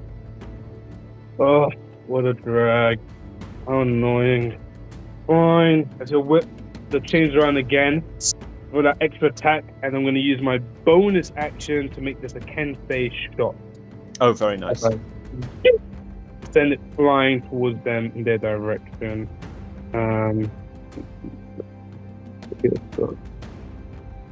Okay. I just send it over towards it. That is a natural 20. Oh wait, what? It did it twice. No, you pressed it several times. I'm sorry, man. It's only the. It's the first. Yeah, that does hit. That does hit. Roll the extra damage. Cool. Yeah. Plus the extra damage from the Kensei shot. Yeah. Whatever that is, I forgot. It's extra D4 damage. Okay. It takes this. Takes the extra 2 damage, and as this hits, I'll say the word select. Okay. I will do extra damage based on how many things it has killed in its lifetime.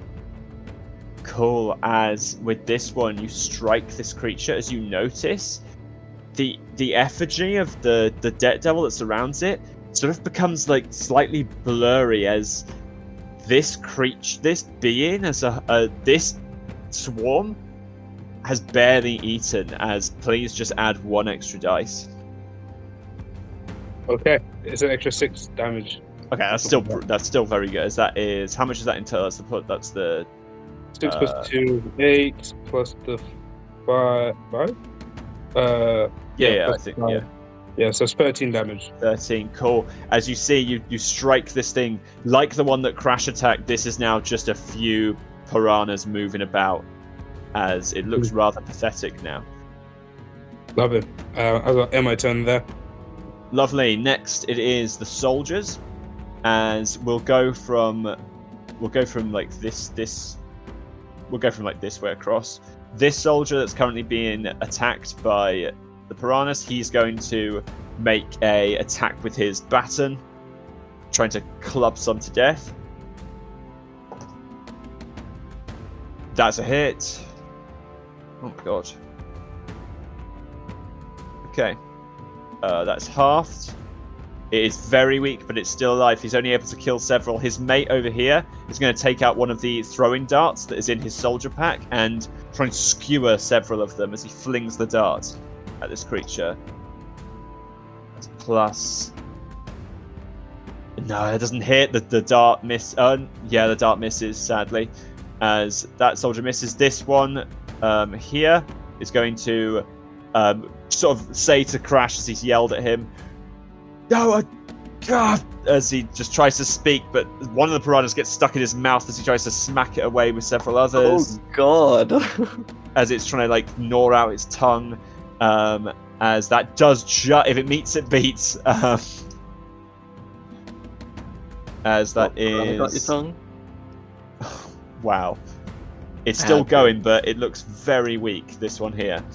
Moving on, this guy here is actually the Officer Davis, as he takes out his walkie-talkie and he's going to take his action to just speak below decks, as he then gets all the information he needs and runs out going, "Deal with them as much as you can! There's several more downstairs! They came in from below!" As he's going to use his movement to dash to get over to here. He will actually get over to here and... Oh no, he won't have a... No, fuck it, he's a fighter. He's going to use his action surge. He's going to attack this thing. Natural 1 though, so he misses. Unfortunately. And then he's going to turn and try to imagine that didn't happen. Same thing as before with these guys. I'm just going to quickly roll. That guy hits. Very low damage. As this piranha swarm here looks incredibly healthy. This guy, same as before, dart. Wonderful hit. And still kind of low damage, as it's still this swarm here is operating at very good capacity, and that is the swarm we will start with, as it is going to start to gnaw into this soldier here. Oof, that's it. Yep. That's a hit. That is that much damage, as all of the piranhas start to gnaw into this guy here, as he takes quite a bit of damage, as you can see bone in some areas of this soldier. As I'll just adjust his health. That is that piranha's turn. This piranha is going to actually move to Crash. Oh, sorry, I accidentally... let me just put him on the top layer. In fact, I'll just leave him here. He's on your space, Crash, and he's going to gnaw you. You didn't Reckless, did you? No, I did not. Then it definitely misses with a 7. Okay. As we'll move on to this soldier here, who this thing's also half health, so it's going to be also weak and damaged, but it does hit, unfortunately. So this soldier is bitten into, not as badly though, a few cuts to his arm and such. Boom, right, moving on. Something is going to happen below decks. One moment. I'm going to go to a different layer. Oh. 50 other piranhas appear. Well, 50 is like, I'll be honest, is 2 swarms worth. It's 2 swarms, sure. I just imagine they're chewing on the still bottom bad, of the boat. yeah, it's still bad. Okay, moving back is Alina and Crash's turn with Hakeem on deck. Okay. Alina, do you want to do anything, or should I just swipe away? You know what? Let me try this first and then have a swipe. Alright. Alina's gonna go up to the piranha and bestow a curse upon it. Bestow curse? Okay. Yeah. So Alright. she needs to touch the creature, which she can do. And it You're needs gonna to... Yeah, I will say, Need a wisdom you know, saving. as you cast this spell, you'll need to touch this creature as a whole. So you'll need to grab as many of the piranhas as possible. There's only how many are left? There's only 4 left. So I would like a spell attack from you, as you your hands glow with this dark energy, and you have to try and grab them all within quick succession. Yeah, cool. A spell attack. Yeah, so D20 plus 7. Cool. You got this. Come on. Please be good. 20. Ooh. Okay. Okay, dirty Okay. 20. You are able to swipe all of them in your dark, the dark embrace. As what curse will you try to bestow upon this creature? I think it's just a generic one.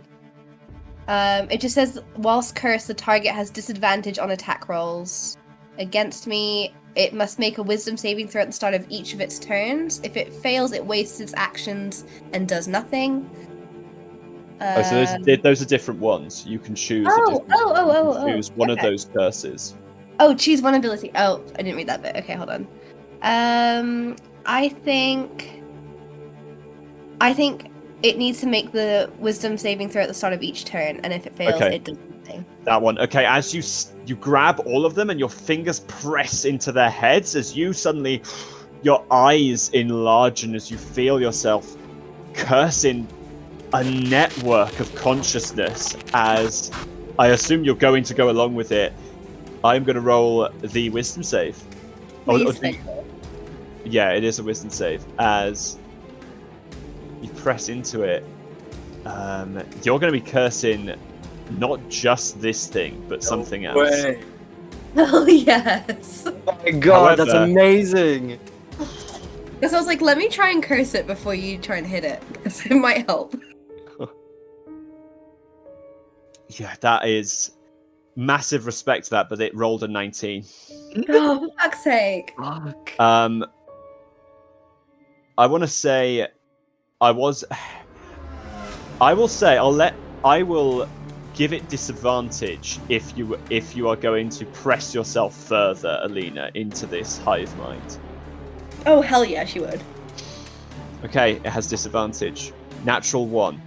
Oh, no As way. No you- way! Curse as the name resonates within you, Swarm Devil below decks, as every swarm is now cursed by you. However, you rip your head away from this thing's multi-consciousness as you feel the eyes of thousands look upon you. Please roll me a D100 as you are going to suffer madness.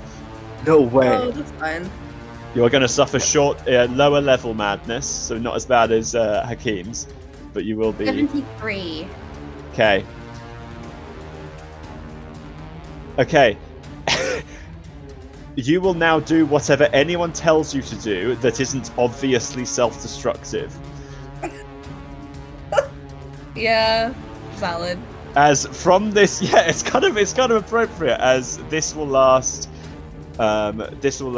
same as Hakeem, this will last until the raid. You feel yourself, this sort of, the consciousness of the swarm mind of always controlling has warped you to completely obey whatever will not harm you. As that is your action. Crash, are you taking over, or will you let Alina finish her turn? She can finish her turn. Well, I'm about to just rake my claws against the last of these fishes, unless Alina wants to do something else with the rest of her turn. With my bonus action, I'm just gonna give inspiration to Crash. Very nice. Ooh, okay. Bardic Let's inspiration. do this then. So, claw time. That's a natural 1, which I don't think can be inspiration. So, I'm gonna attack again. Yeah, unfortunately not. That misses. Luckily, it's 21 only to on hit. you, so you're Yeah. not hitting anyone. Yeah, 21 hits. Yeah. Okay, How that'll much be damage? 11 slashing. How do you want to do this? Okay. Yeah. Hell yeah. Okay, so what Crash does is that he's now in his raged form covered in more limbs, and each one of these limbs, like 4 arms, reach out and grabs each of the rest of the piranhas and immediately just like crushes them until they're Oh. paste. Like all at once, like catches all of them, and as they fall around him, he looks around and sees the piranhas kind of at the ends of each of these decks.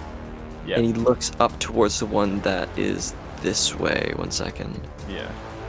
That's kind of this way. And he immediately goes onto his kind of front limbs, almost like he's on all fours, but it's more than just fours. And immediately the wood underneath him will crack as he goes into a aggressive sprint, as he's going to use aggressive as a bonus action to dash Which towards the closest in your enemy. head, you remember slipping on the water of the ferry bathroom and keeping going as that training pays off. As go for it. Move the extra speed. Boom, boom, boom, boom, boom, boom, boom, all the way up to here. Hell Just yeah! like grabbing onto the stairs and flinging him off onto like the sides of like the boat walls, on back onto the floor, onto the stairs, just like an animalistic animal, and he will lunge out towards these fishes, these piranhas, and will give his final attack on them. Very nice. This one will be a 10, but I have inspiration.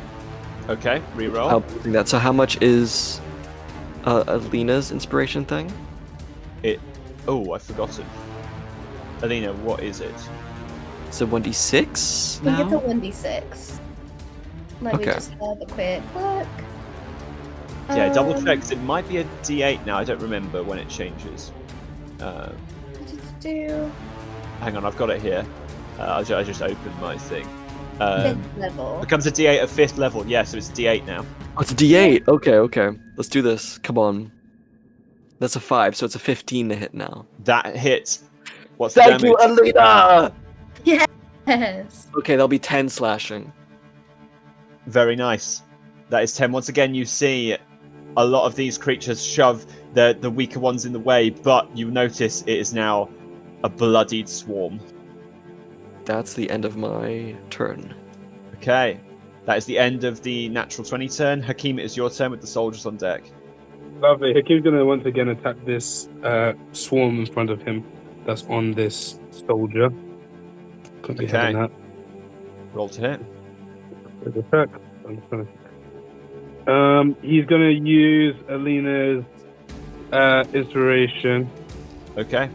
Add on to that because he's not. That was a 13. I don't think it's going to be enough.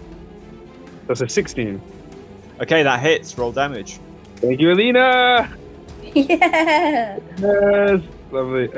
It would take 10 slashing damage from that. Okay. How do you want to do this? Oh, lovely. As the storm is kind of surrounding this one dude, Hakeem will start whirling the sides around and he'll grab the chain, not holding the actual blades themselves, and kind of like that motion that people do at the gym with the ropes, he's going to start swirling them as it will just kind of like make the blades go crazy as it'll just slice and cut up all of the piranhas. Lovely. Leaving a slightly wounded soldier to give you a nod of appreciation. Now, Hakeem, having adopted a newer mentality with the changing of this alignment of his, he is more sporadic and he is an individualist. He's going to kind of say to himself, I kind of want to go downstairs. Yeah, I kind of want to go downstairs. As he's going to make his way with these ships. Hakeem would know this before getting on, obviously. Yeah. Is there any openings below the deck? I know that there's these harpoons here, but are there any holes or anything on the side of the ship that maybe There are. So on strictly this side, there are mortars that have like very small gaps where like there's like square gaps where you could potentially squeeze past the mortar cannons and into below decks. Yes. Hakeem is he's chaotic neutral, baby. He's gonna do that, and he's gonna rush at it slamming one of the side blades into the edge of the deck. He's gonna hop over and use the momentum to try and swing, going straight through that small little hole. Okay, I would really like an acrobatics check for what you are doing right now.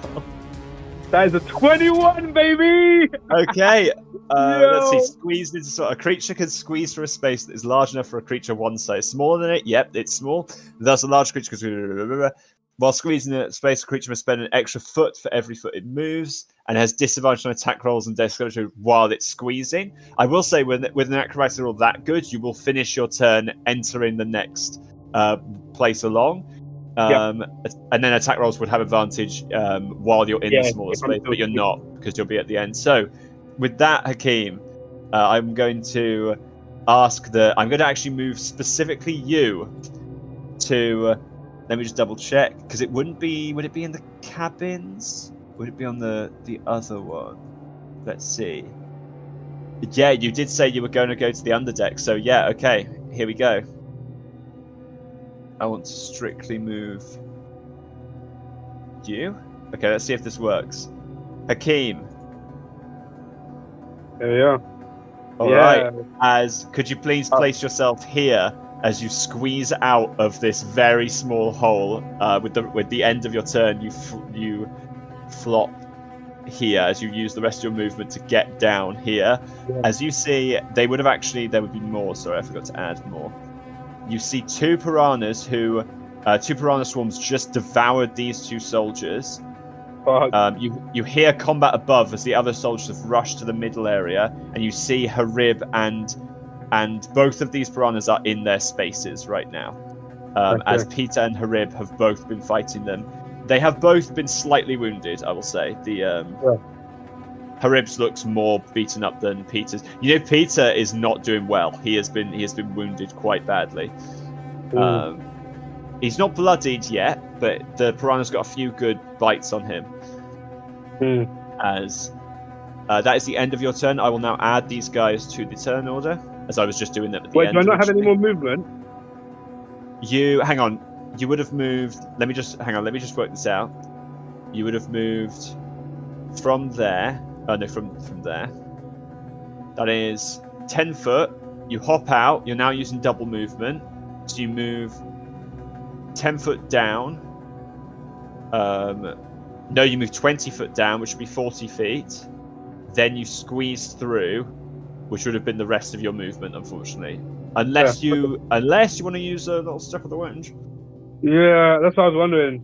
Okay, do you want to use a key point, step of the wind? Yes, please. So now I gain. Basically, it's my entire movement. You've got the rest. Yeah, you've got your whole movement left for the rest of your turn. Lovely. I can't do the thing that you guys can do, that's cutting corners. So I apologize. You don't have you can't right click. Yeah. Oh, okay. No. So do you want me to do this then? Are you trying to move? Yeah, I'm using my laptop, so I don't have the mouse. I don't know if the mouse is. Oh, okay. Yeah. There. And just put me. I want to try and be like maybe here.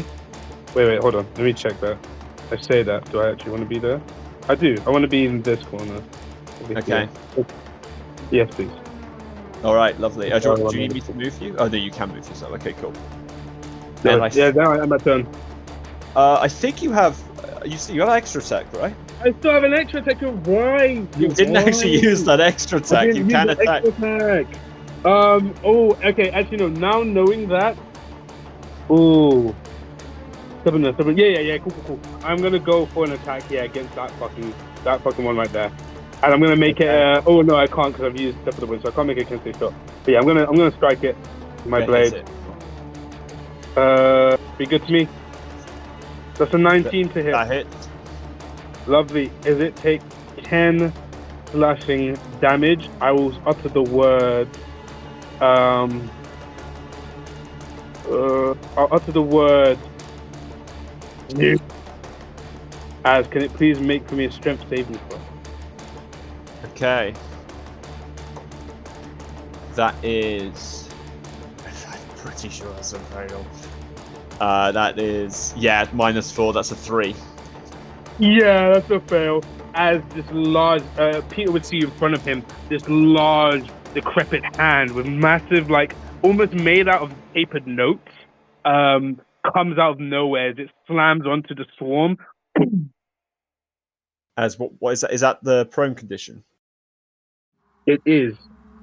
Unfortunately, the hand slams into it, and from out of the hand, the piranhas all wriggle free as they are immune to the prone condition. Fucking great! So all of the shit I do is useless. Yes, that devil, fuck me. I am my tongue. Swarms are nasty. As we move back up to the top of the ship. As it's the soldier's turn with the swarms on deck. These guys are just going to move. Yeah, they're just going to move randomly. Oh, I'll delete Hakeem from this layer. Or no, hang on. I'll just put him on the different, so I don't delete him from the thing. There we go. This soldier, both of these soldiers, same as before, dart and baton. The baton hits. That is halved. So still standing. And the dart also hits. Not a great roll though, as this thing is there's like 2 piranhas left in this swarm, but it is still going. As that is those soldiers. The other ones continue to fight downstairs. Yeah, they're doing quite good. And it is the piranha's turn. Each swarm is going to make a wisdom save at the start of its turn. I believe that's how it works. Correct, Alina? Yeah. Cool. As with that, we'll do this swarm first. With a 6, that's a fail. This swarm wastes its turn. Yes. Middle cabins. You guys are no longer there. I'm just going to say there's three swarms down here. Let me just copy paste them. Boom. Right. Here we go. Fail. Fail. Fail. Every swarm on the bottom layer, on the cabin layer, wastes its turn. In the underdeck where Hakeem is, these guys are all going to go. So the one on Peter gets a 9, so that's a fail. To not do anything. They almost lose the will to fight. The one on Harib also fails. And then the last 2, that one gets a 16, so this one will be taking its turn. And the other one gets that one's a 10, so that one does fail as well. So only one swarm will be getting its turn, as it will move in to swarm Hakeem. As it moves into your space, Hakeem, and it is going to use its gnaw attack. It's not called its gnaw attack, it's called its bite attack, but gnaw sounds cooler. Okay. As it now occupies your space, that's a 13 to hit. Doesn't hit. Your whooshing, whirling chains just send this air blasts into the piranhas, preventing them from hitting you. As your arms begin to ache, and that is the end of the piranha's turn. That is a wasted turn. And downstairs, something happens. Oh no. There is a sound coming from by the stairs, Hakeem. As you can hear a whooshing, whirling sound coming from there. But before that, it is Alina and Crash's turn with Hakeem on deck. Alright. Is it okay if Crash goes first, Alina? Yeah. Just gotta continue to claw these piranhas to shreds. Let's do this. So the first one's gonna be a 15 to hit. For 15 10 hits, slashing. roll damage. It's gonna be 10 slashing, Chief. 10 slashing, how do you want to do this? Yes. I think it's gonna be like a flurry of limbs and hands goes out and grabs each of these fishes and just starts throwing them and splatting them just against the walls, against the floors of the ship. Just nice. And as the last kind of few ones are there, I'm just ripping them apart with my hands. And then I'm just going to look around, huffing and puffing, and immediately I'm going to use my movement to run up to here and do a long jump.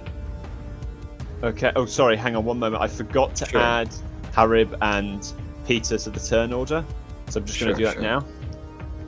Oh my god. Okay. He got yeah. Dang. Okay. Sorry. Let me just reshuffle the turn order. There we go. Okay. Here we go. Let me get back to this layer. I'm back on that lever. Sorry. Where are you doing the long jump? I was gonna do this. I'm gonna run up and then kind of jump off.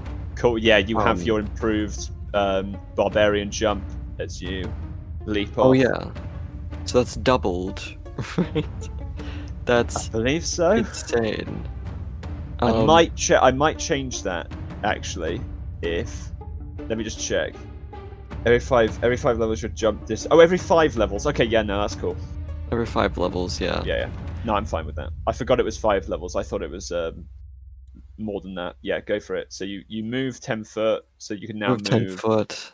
It's your strength twice, so you'd move. My to strength here. strikes. I can move to. That's big. That's and where I'm you going finish your jump.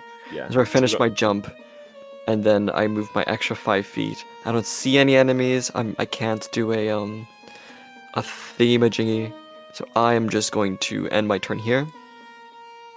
Okay, cool. And that's it. That's the end of your turn. Oh yeah, you can't see any unless you want to brand Alina an enemy. Yeah, no. As Alina, it is your turn with where's the turn we've got? There we go. Yeah, your turn with Hakeem on deck. Perfect. There's no more swarms up here. Is that correct? There's no more swarms up here. No, they're all dead. Perfect. I'm gonna follow the direction in which Hakeem went, which I'm assuming is down the stairs here. Yeah, because I was going to say, you mean the direction, not the method. Yeah, the direction. Cool, yeah. You will head down the cabin as you use your 15 feet, as I will, in that case, I will move you. As Gigi, you move to the cabins. Perfect. Can you please place yourself here? As soon as you jump out, you are immediately greeted by a swarm right in front of you. Fun. As you are right here. Right here. Oh wait, no, sorry, that's to go down. You're here actually, so you're not by a swarm. You're by a soldier actually. Perfect. So yeah, you move yourself. I'll move you. So there you go. Thanks. Is Harim here? Not here. You can hear. You know that there's another layer down. Wait, when you said Harim, you mean Harib? Harim, sorry. Harib, yeah. He is down the next. You can hear combat down the next layer. Okay, chill. Okay, cool. Move 15, just to keep you updated. Yeah. Is there a way that I can get down there? Yeah, you could jump down. Yeah, I think she's gonna jump down. You jump down. I'm gonna ask for an acrobatics as you do that. Absolutely. Small DC. 13. Cool, you pass. You don't fall down the stairs. You do the sort of like slippy feet, like, oh, am I gonna fall over? I'm going. No, okay, I'm fine. Sort of your feet slip, but then you're like, no, I'm good. As you successfully make it to the underdeck. So I'll put you here. As please place yourself, down here. Yeah. As you are now in front, you drop in front of a swarm, and Hakeem. Perfect. Okay, yeah, I'll pop myself there. Let me just maneuver that. Yeah, it's all good. And you still have your action. Perfect. Wait, that's not the right clicky. That's the right clicky. Right here? One over. There we go. Perfect. No, here. Oh, okay, got it. Okay. With her action, she's gonna shout, "Harim, have you got the knife? Can you toss it over?" As Harim goes, "I don't know what you mean." As Peter goes, "No, it's me. She's talking about me." Peter, toss the knife. All right, I've attuned to it. Don't worry about that. We'll try. As you do see that Peter would have the knife out in his hand. Is he using it? He's been using it on this swarm. Never mind. Didn't realize you were using it. Continue. So yeah, I forgot there. That's my fault. Yeah, sorry. Your action, Alina. Never mind. She has that conversation and realizes it's fine. If I turn into the loneliness devil, would I lose concentration for the curse? No. Oh. Okay, that would be way too unfair. Okay, valid. Because that's what I was worried about. Okay, that's fine. Instead, she's gonna go, Missy, can you put that dark circle around me again so I can transform? As Misfortune manifests beside you as you use your feature, as he goes, very well, as he surrounds you in the darkness and you close your eyes as blood spurts from your place as you transform as the loneliness devil. The caged man looms over this swarm as please target who you want to gain the temporary hit points. Temporary hit points can go to... Okay, so you can target all of the allies here. So Hakeem and Peter and Harib both all get 8 temporary hit points. So I'll write that down. Yeah, it doesn't say that he can deny it, so Harib has to accept the temporary hit points from you. Misfortune also gets the temporary hit points. As Misfortune do we have the 11 temporary hit points from before already, or is that... unfortunately, that'll mean you don't get it, as temporary hit points don't stack. Okay. Is that the end of your turn? No, it's not. That was your transformation and your bonus action. You do still have your action. Loneliness Devil is then going to use natural weapons to attack the swarm right in front. Alright. Go for it. Roll to hit. That is a 20. Okay, that's how much damage? That does hit, by the way, yeah. 6 damage. Okay, as you slash into it, you notice once again it resists the damage as some of the swarm is hit, but not all of it. Hakeem, it is your turn with the soldiers on deck. Do I get the sense that, because now I've tried to do these various things on this swarm, like frightening it and obviously trying to, also trying to hurt it as well in other ways. I know that grappling probably won't work on it, but do I get the sense that these things could be stunned, like in the masses?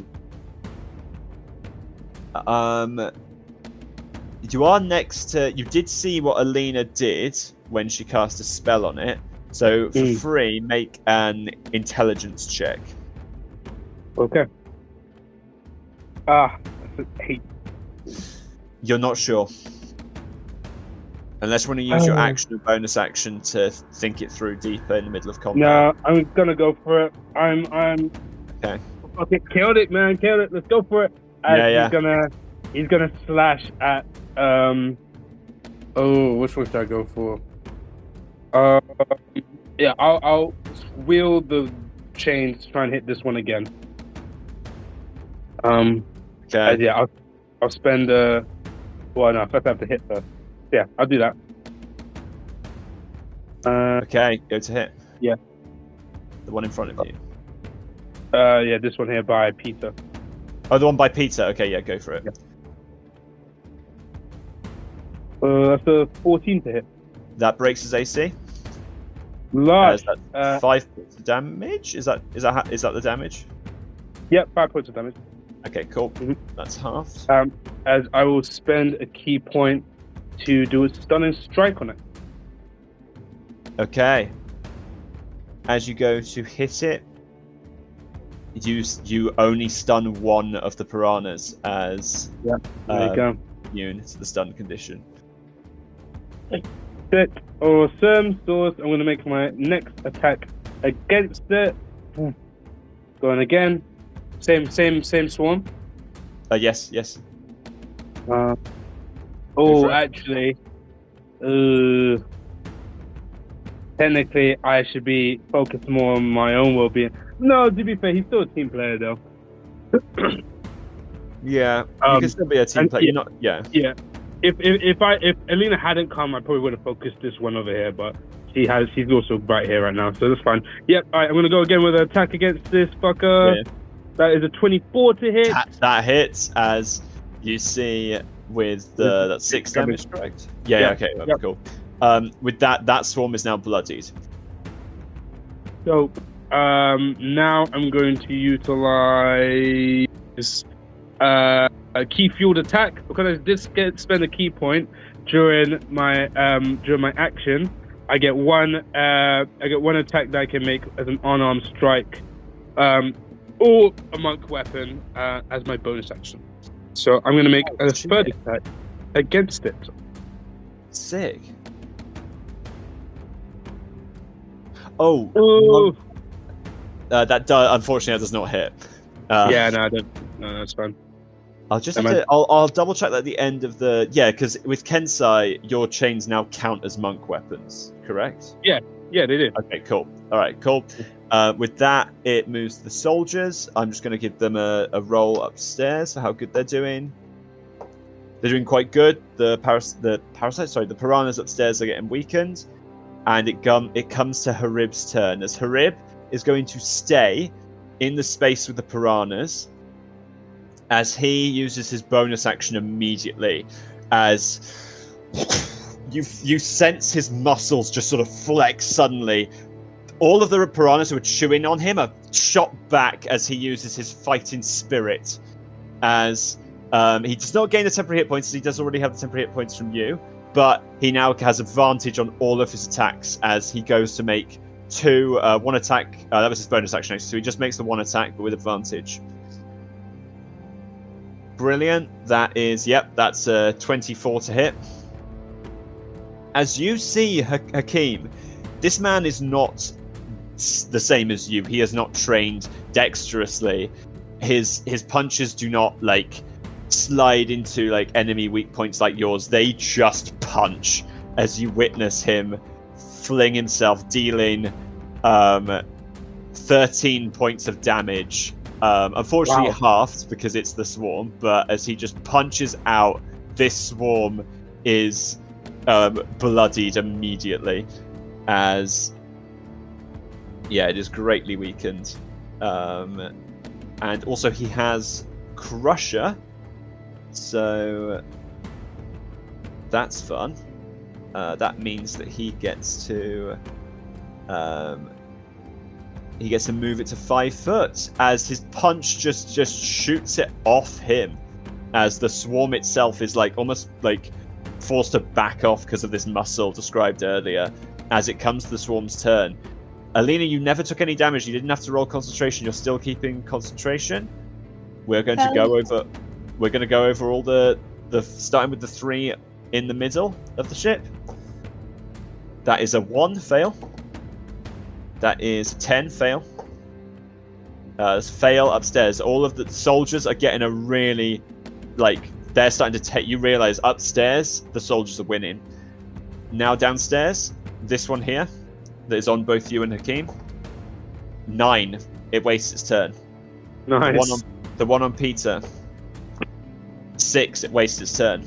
Yo, let's go. The one on Harib. It wastes its turn. 7. This one in the back. It does not waste its turn. It passes with an 18. 15, sorry. I had to minus numbers.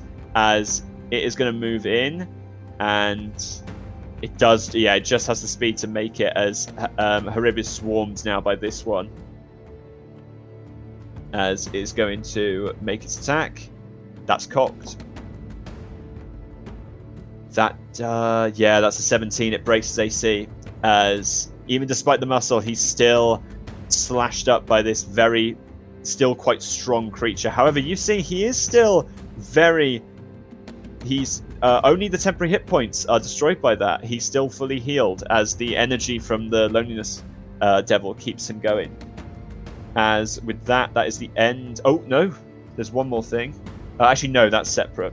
It is Peter's turn, as Peter, with his 2 hands, he places both of his hands on his head, moving his 2 index fingers twice, as he is going to activate his contract. As a section of his skin is, you see his on his shoulder, there's these nibble marks begin to appear, not from the piranhas, as a section of skin is devoured from him. And Peter uses one use of his wild shape, as he sort of almost becomes this sort of brownish white mass which flops to the floor, and then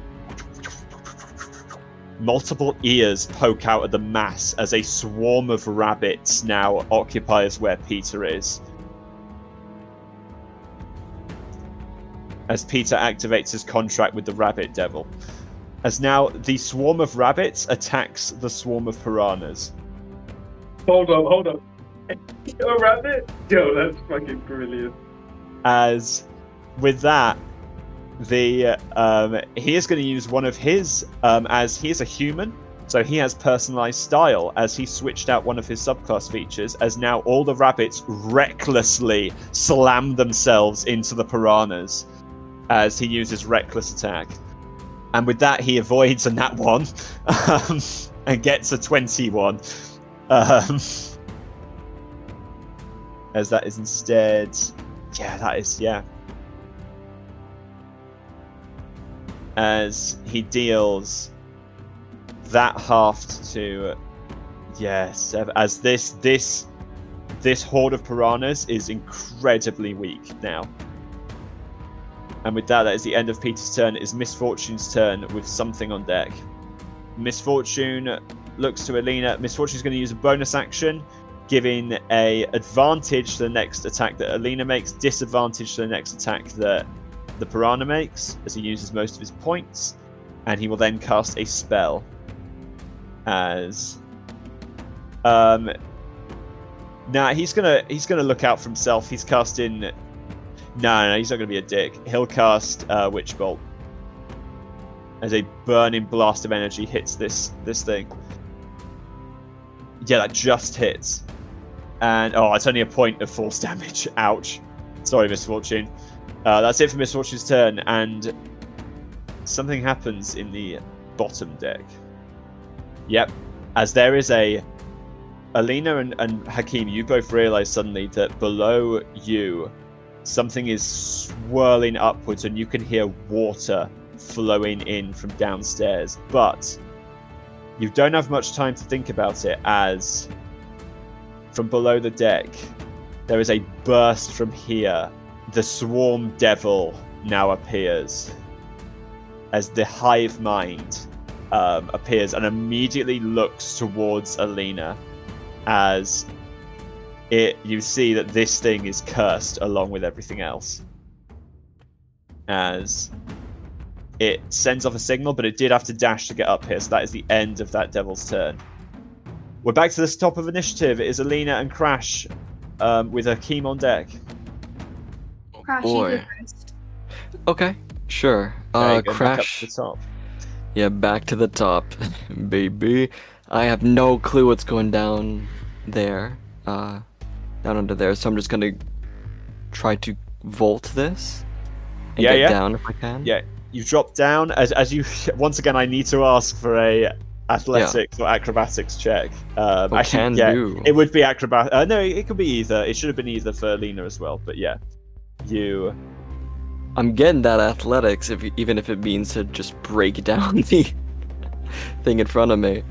Or do you want me to roll acrobatics? Up to you. Roll either. Okay. That's a natural 1. Okay. You know what? I'm find using yourself- my inspiration Okay. right now. Reroll. 16. Okay, very nice. You do not fall down the stairs. You keep your footing quite well, actually, as you end up here. Although you don't have to. If you're going to just move downstairs again, I won't ask for you to place yourself down. But there's a bunch of piranhas which are still alive here. Right? Yes, that is true. I will move them around, actually. You do see they've been weakened quite considerably. They haven't been really doing anything due to the curse that Alina has placed on them. You guys are leaving me so much work, and I'm going to then rush over and just start to beat the crap out of the soldier who is fighting off the piranhas. She just goes, "Sorry? My squad, not you. Not everything's about you, and I'm just gonna continue to fight Lovely. the fishes. 1 second. That's an Go for it. 18 to hit That hits. for 11 slashing. Lovely. That is half. This is an incredibly bloodied swarm. All right, then for my blah blah blah blah blah form of the beast attack, that's gonna be a 12 to hit. Okay. That hits. Okay, cool. That's gonna be 9 slashing. How do you want to do this? Yeah. As I'm having this conversation, this argument with the soldier, just all my other hands are slashing these piranhas in half, one after the other. And after I'm done with that, I'm just going to continue to sprint. Well, actually, no, I have my bonus action. Yeah. Use aggressive to then get all the way over here. Love it. Yeah, and go on. use my final attack on this one for 21 to hit for 13 slashing. Yep, cool. Once again, incredibly bloodied swarm. Incredible, and that's gonna be Crash. Okay. With that, that is Crash's turn. It's Alina's turn, going back down to the underdeck. As you've noticed, Alina's. yeah, this thing is looking daggers at you right now. She's gonna look at Dagger's back. Okay.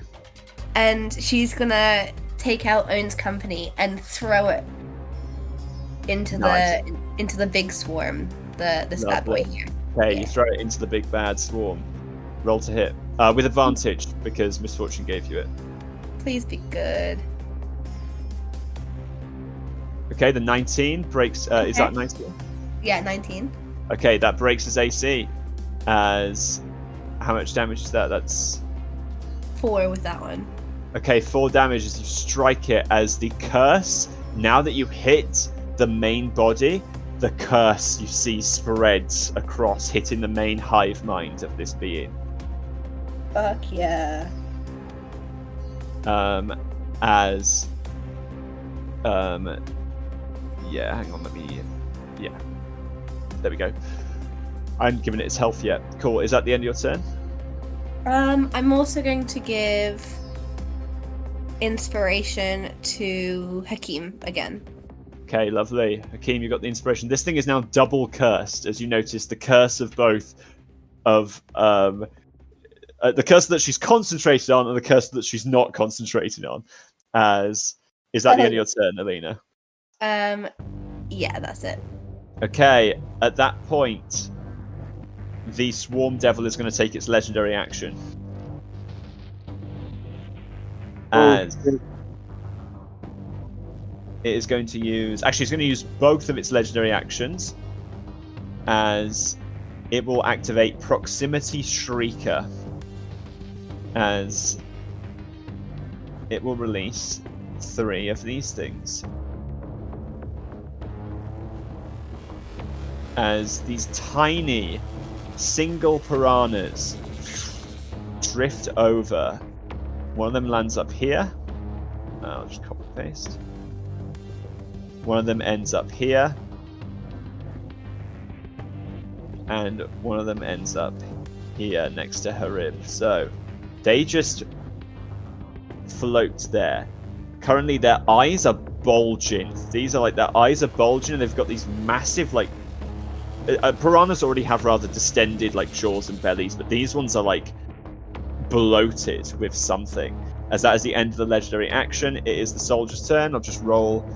Actually, no, Crash is now up there. I have no excuse. We gotta see how they do. Yeah, this one here gets a good hit on it. Oh wait, hang on. Yeah, the soldier here bludgeons the last of the piranhas here to death, as they successfully do a good job there.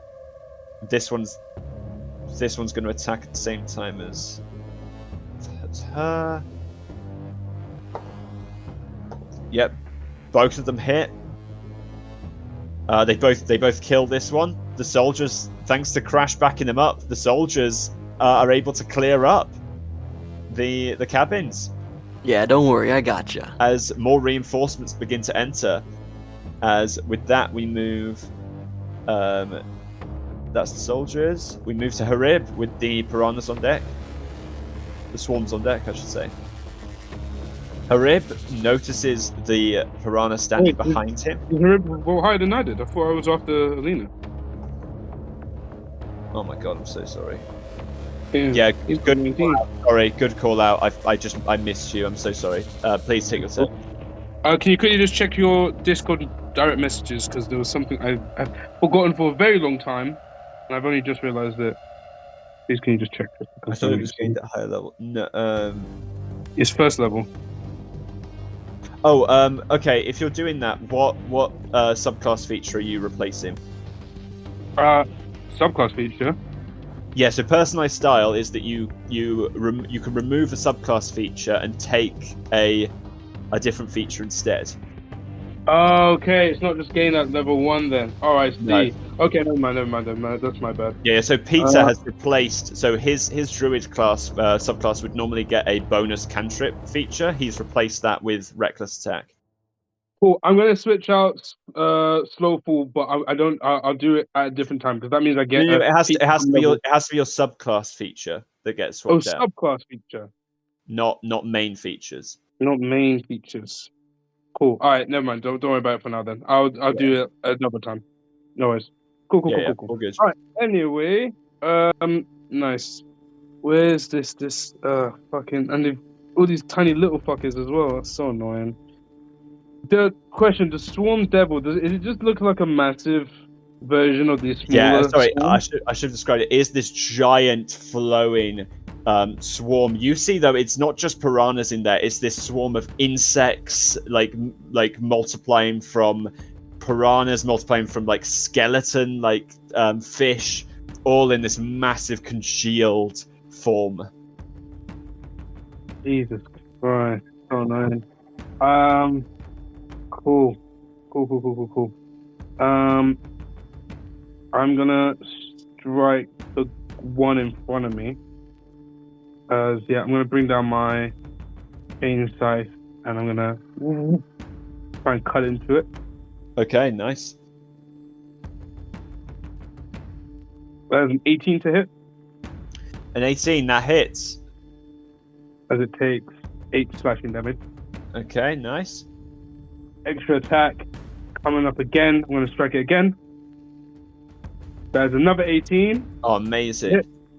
It is left bloodied. Yeah. I will now. I'm going to use a key point to disengage.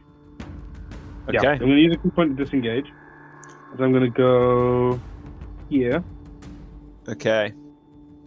And then after doing so, because I've utilized the key point, I'm going to use my key fueled attack. I'm going to make attack as a bonus action. No, disengage is a bonus action. That's the problem. With it. Yeah. Never mind. That means I can only really benefit from it if I use stunning strike, but these guys are immune to it, which is annoying. No, that's so annoying. Never mind. Yeah, I'll end my turn there. Okay. As that is the end of your turn, we've done soldiers. It's Harib's turn. Harib looks back at this tiny little creature very skeptically. He doesn't really do anything. He continues his attack, and yes, as he does, this thing suddenly, as it detonates in this explosive fire. As first we will do his attack though. As he does successfully hit. Oh my god, that's +6 then, yeah. He would be attacking the one that he attacked before, as he is able to crush the last of these piranhas. But as he does, this creature detonates in this fiery, this blood fueled plasma burst, as that is a dex save from Harib. Oh, he actually succeeds, so it's half. So 17 halves to 8 points of fire damage as this thing dies. But he is still going, he is still up, and Alina, you're still concentrating. Yes. So once again, upstairs they're all dead. We've only got these ones left. As the one on you, 5 fail. The one on Peter, 0. The one on Harib, 10. God, you are insane. That is it. They don't get a turn. It's Peter's turn. Same as Peter has just seen the Shrieker go off, but he is wild shaped, so he is quite reckless right now. So he is going to just jump onto it and suppress the fire as it shrieks and bursts into fire. As he sort of shields the fire from you, Alina. Sadly, fails the check, as his rabbit form is now taking this full damage. 16. Okay, cool. He has left a very weakened horde of rabbits, but still up. Oh no, wait. He had the... Okay, no, so he's only just bloodied as a horde of rabbits because of your temporary hit points, Alina. And with that, he's got a reckless attack. As he feasts upon... The rabbits feast upon ReZero style. They feast upon these piranhas and kill it. As they look back at this giant enemy. And with that is Misfortune's turn. Misfortune did hit this piranha with the Witch Bolt. So Misfortune is going to use his action to just automatically deal another d12 of damage. As that is unfortunately 2 points of damage. He can't seem to roll good damage right now. But we'll say to you, be careful with that thing behind you, as he indicates the Shrieker. However, it is now the Swarm Devil's turn. As it first is still cursed. As it rolls a natural 2 as it wastes its turn. Yeah. As I believe you have. There's been 5 rounds of I think it's been 6. No, sorry, 4 rounds of that. You got 6 turns left, Alina, unless you lose concentration. Yeah. It is the natural 20 turn. Alina and Crash with Hakeem on deck.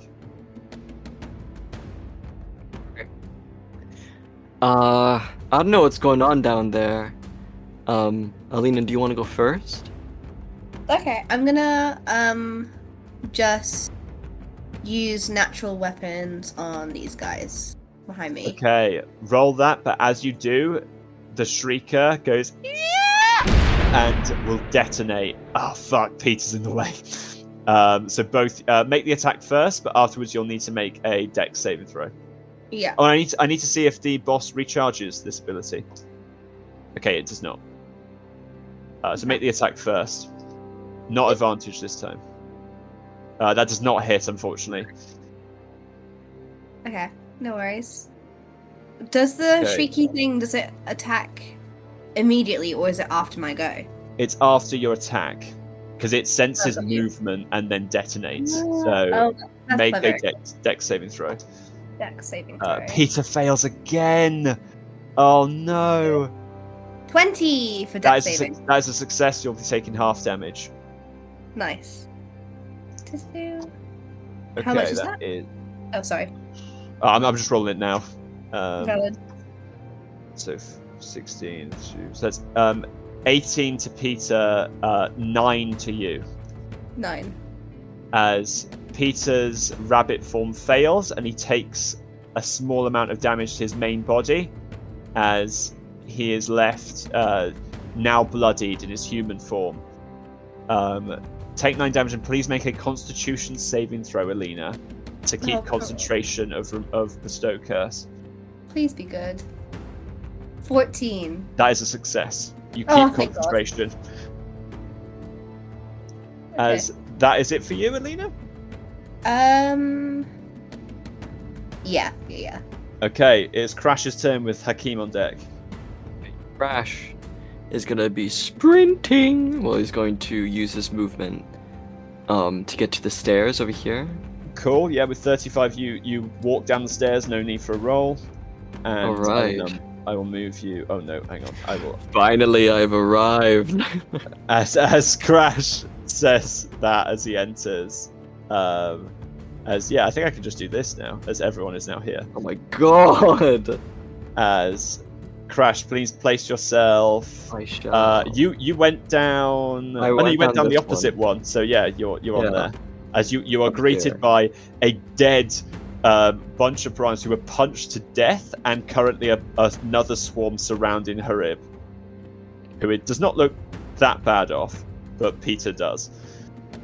So I'll use the rest of my movement, 10 more feet, to kind of go over here, and then I see everything going on. Yeah, you also see scorch marks on the ground, which seems quite strange. You know, you left me a lot of work up there to do. And then I'm going to use my bonus action for aggressive. And I'm going to just... So that'll mean more movement for moi. And so I'm going to make my way kind of over here if I can. Yeah. And I'm just gonna open up my first attacks on this swarm. You can actually be here because that swarm is currently in Harib's place. So it's on it's top in of it. Harib's place. Okay, Yeah, because they attack by being on them. Let's move 10 feet. Okay, then I'll attack it. Get it off of them. Fuck. 11. That does not hit, unfortunately. That sucks. So much. So you go long as you miss that they move in perfect synchronicity to avoid your slash. It's time for a bit of reckless, I think, for my other attacks. Okay. For my second one, that's gonna be 17 to hit for That 8 hits. slashing. 8 slashing, cool. You see this one was perfectly healthy, it is not anymore, as you deal some damage to it. Come on, get off of him now! And I'm going to hit him one last time for 27 to hit. And what are my rolls, man? I'm rolling not good. It's another 8 slashing. Yeah, okay. It is still mostly healthy. Oh. As with that, okay. is that the end of your turn? That is the end of my turn. Okay, with that is Hakeem's turn with the soldiers on deck as footsteps are heard from above. Having seen all of this, Hakeem's going to make an attack on this one here by Harib. Okay. As he whirls on the snake the blade round to slash half of it. Hells yeah. I go for that attack. Be nice to me. There's a 25 to hit. Oh my goodness, yeah. Lovely. And as it cuts in, it takes 10 slashing damage. Cool, it is now bloodied. As I'll go again. Ooh, kind of cut into it one more time. That's 24 to hit. No, yeah. As it takes 9 slashing damage. Cool. It is barely well, it's not standing, but there's hardly any, and this is now a pathetic sprawl of creatures. Blush. I'm gonna now reposition myself. I'm gonna come first over here, so move 30 feet here. So I've got 25 left. And I'll move. I'll go here. Yeah, I'm gonna move over here. Yep, and I'll end my turn. Okay, lovely. That's the end of your turn. As I said before, the footsteps continue, and Harib will take his turn, as he is going to once again use his fighting spirit, as he sort of bulks himself up and makes an attack with advantage, as that definitely freaking hits with a 25, and that is 8 damage, which is enough to crush the rest of this swarm down. He smacks it down. He will then move closer without fear towards this swarm, with some temporary hit points as well he's gained from fighting spirit. As it is now the swarm's turn, you are still keeping concentration. There's one swarm left. Let's see if it actually gets to do anything. It does not. It is Peter's turn. Peter is going to his sort of ears flick. No, as that happens, sorry. It is a new round, so this creature does get its legendary action. As it is going to take one of its legendary actions after that. as is going to use a bite attack on Harib.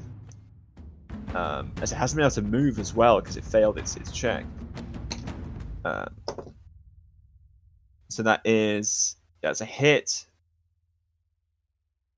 Oh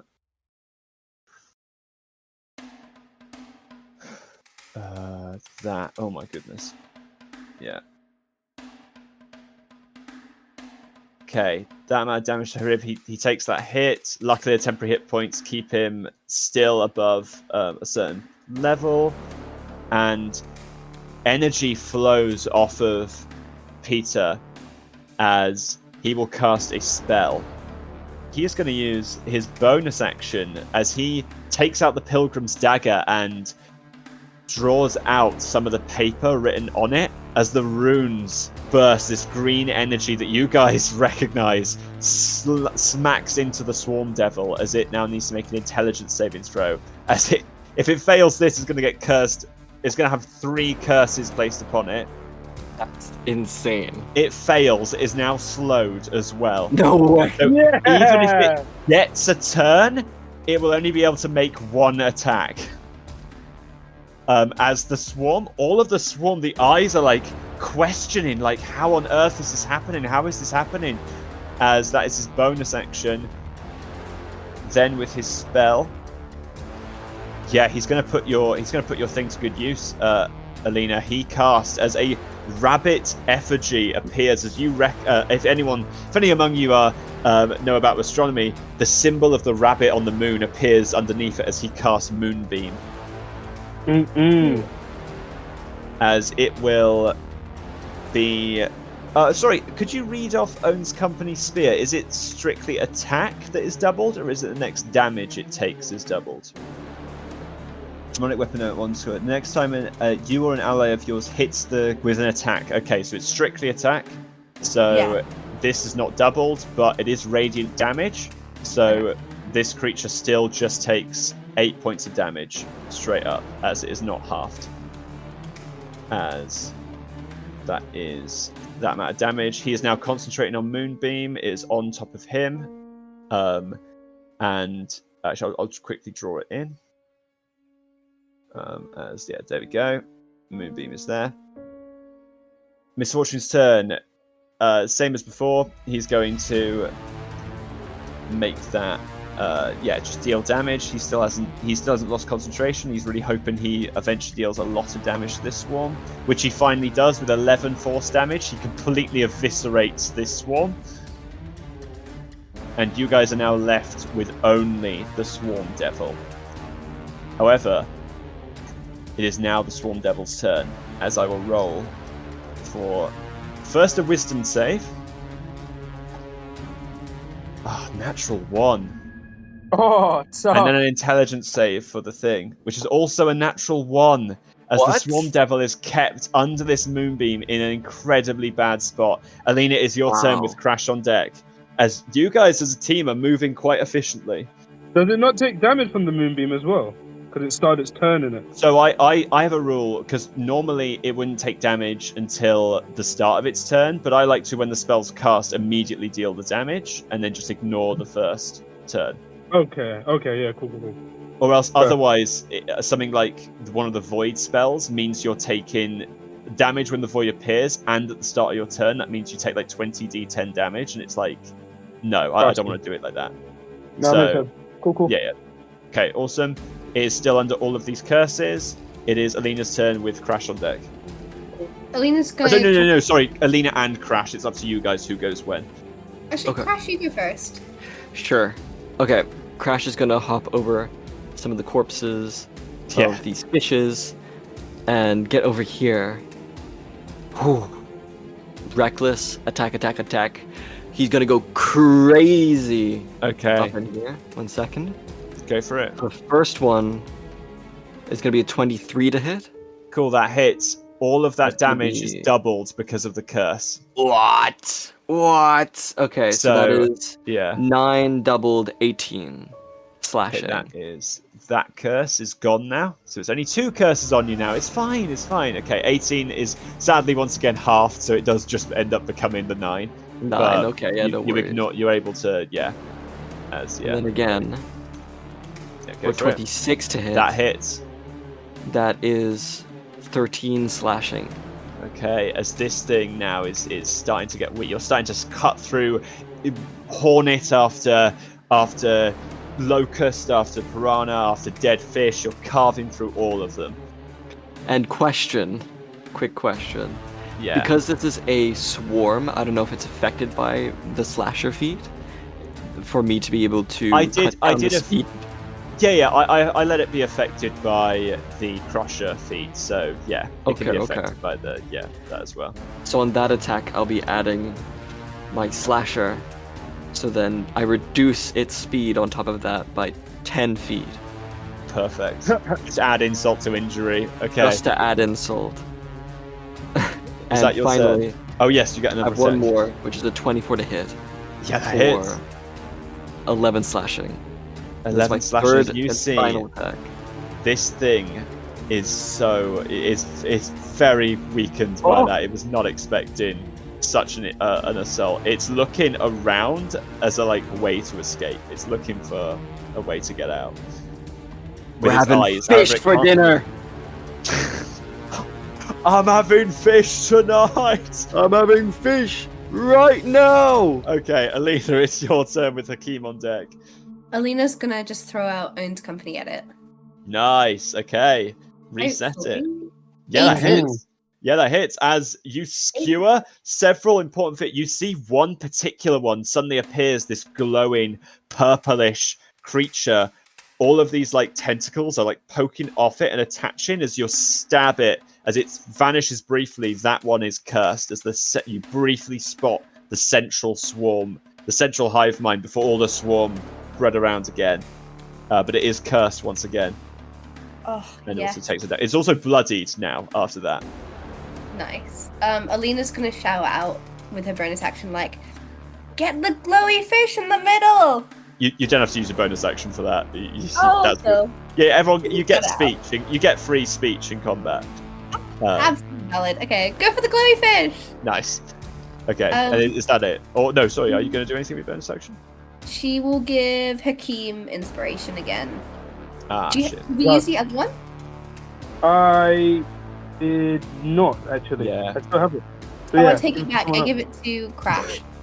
Cool. Okay, is that your last one? Yeah. Ah, damn. Okay. With that, that's the end of your turn. It is Hakeem's turn with the soldiers on deck, but you hear they are nearly here. Lovely. Hakeem's gonna make an attack against this boy. Bonus action, Kensei shot. Okay, That's an 18 to hit. that hits. Lovely. As he takes an additional D4, and as it hits, I'm gonna shout out the words. Oh, fuck. With the 18, yeah, you now know from Alina to strike the middle one, as you strike into it. As this thing is not. This is 2 dice worth. Sexy. Roll 2 dice, wow. and then all of this will be doubled due to the curse. Oh, all of it's doubles. So that 10 turns into 20. That 2 turns into a 4, so that's 24. And that 8 turns into a 16. So that altogether becomes 40 damage. 40. Oh my 40, which is God.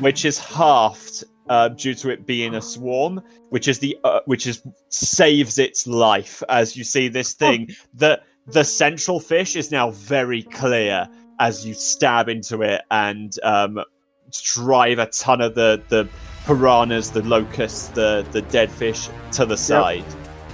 As that is it for that curse. I'm going to close the distance now. Hakeem's going to rush over to it now, feeling confident. Aiming for that poor fish, bring up his chain side. He's going to bring it down towards it. Oh, okay. You got this. That's another 18 to hit. Very nice. That hits. As it hits, Yeah. I will say again. As I'll use the last use of it. Roll number 2. That is. Okay, and with that, it is so bloodied but still hanging on. No worries. No Okay. worries. It's fine. I would spend a key point to use flurry of blows. Yes! Oh! Yes! As I go for my attack. That is a 25 to hit. That hits. How much damage is that? 7. How do you want to do this? Yeah! Oh my As Yes! Hakeem rushes over, having carved out with those first 2 slashes with his scythe. This lonely fish now is all that's left. And he'll run at it, jump with both feet, kick it towards the edge of the ship on this side here, kind of hitting this railing. And as it begins to drop to the floor, he's keeping momentum, rushing at it. Herb stomps it into the edge of the wall. Fuck! As it is just spread across the wall. This much dirtier kill than you've seen Hakeem normally do. As this thing is exterminated, slamming into the wall. And yeah, oh my goodness. Just bang, just on the wall. And with that, combat is resolved. Boy. The soldiers would soon rush out. The Officer Davis, incredibly impressed with your performance, as he goes, brilliant as always. And God, as he would immediately hear something head down, and I will move everyone to this spot. As you don't need to move yourself onto here. We're no longer doing combat, but you would see the following. Oh shit! As you see, no, this thing isn't here. Sorry, that's gone. You see water spreading throughout. As the soldiers immediately dash forward, grabbing these great sandbags and begin to try and shove them into this hole here that was bored into. What would you guys like to do to try and help out? Yeah, can Crash help as well? Yeah. Like grab more sandbags and kind of like take stuff from him and just continue to shove it in. Okay, you're going to help move the sandbags around with your strength. Very nice. Hakeem? Hakeem is individualist. He's gonna go back upstairs. He's like, well, people seem like they're gonna be dealing with this. He's gonna go upstairs. You would get a look. Harib would like turn around to look at you quizzically, but then rush down to help out. As Alina, would you try and help out? Yeah, I definitely help out. Does it seem like everyone's been alerted to go down there? Yeah. All the soldiers are there, like slowly trying to plug it up as soon as possible.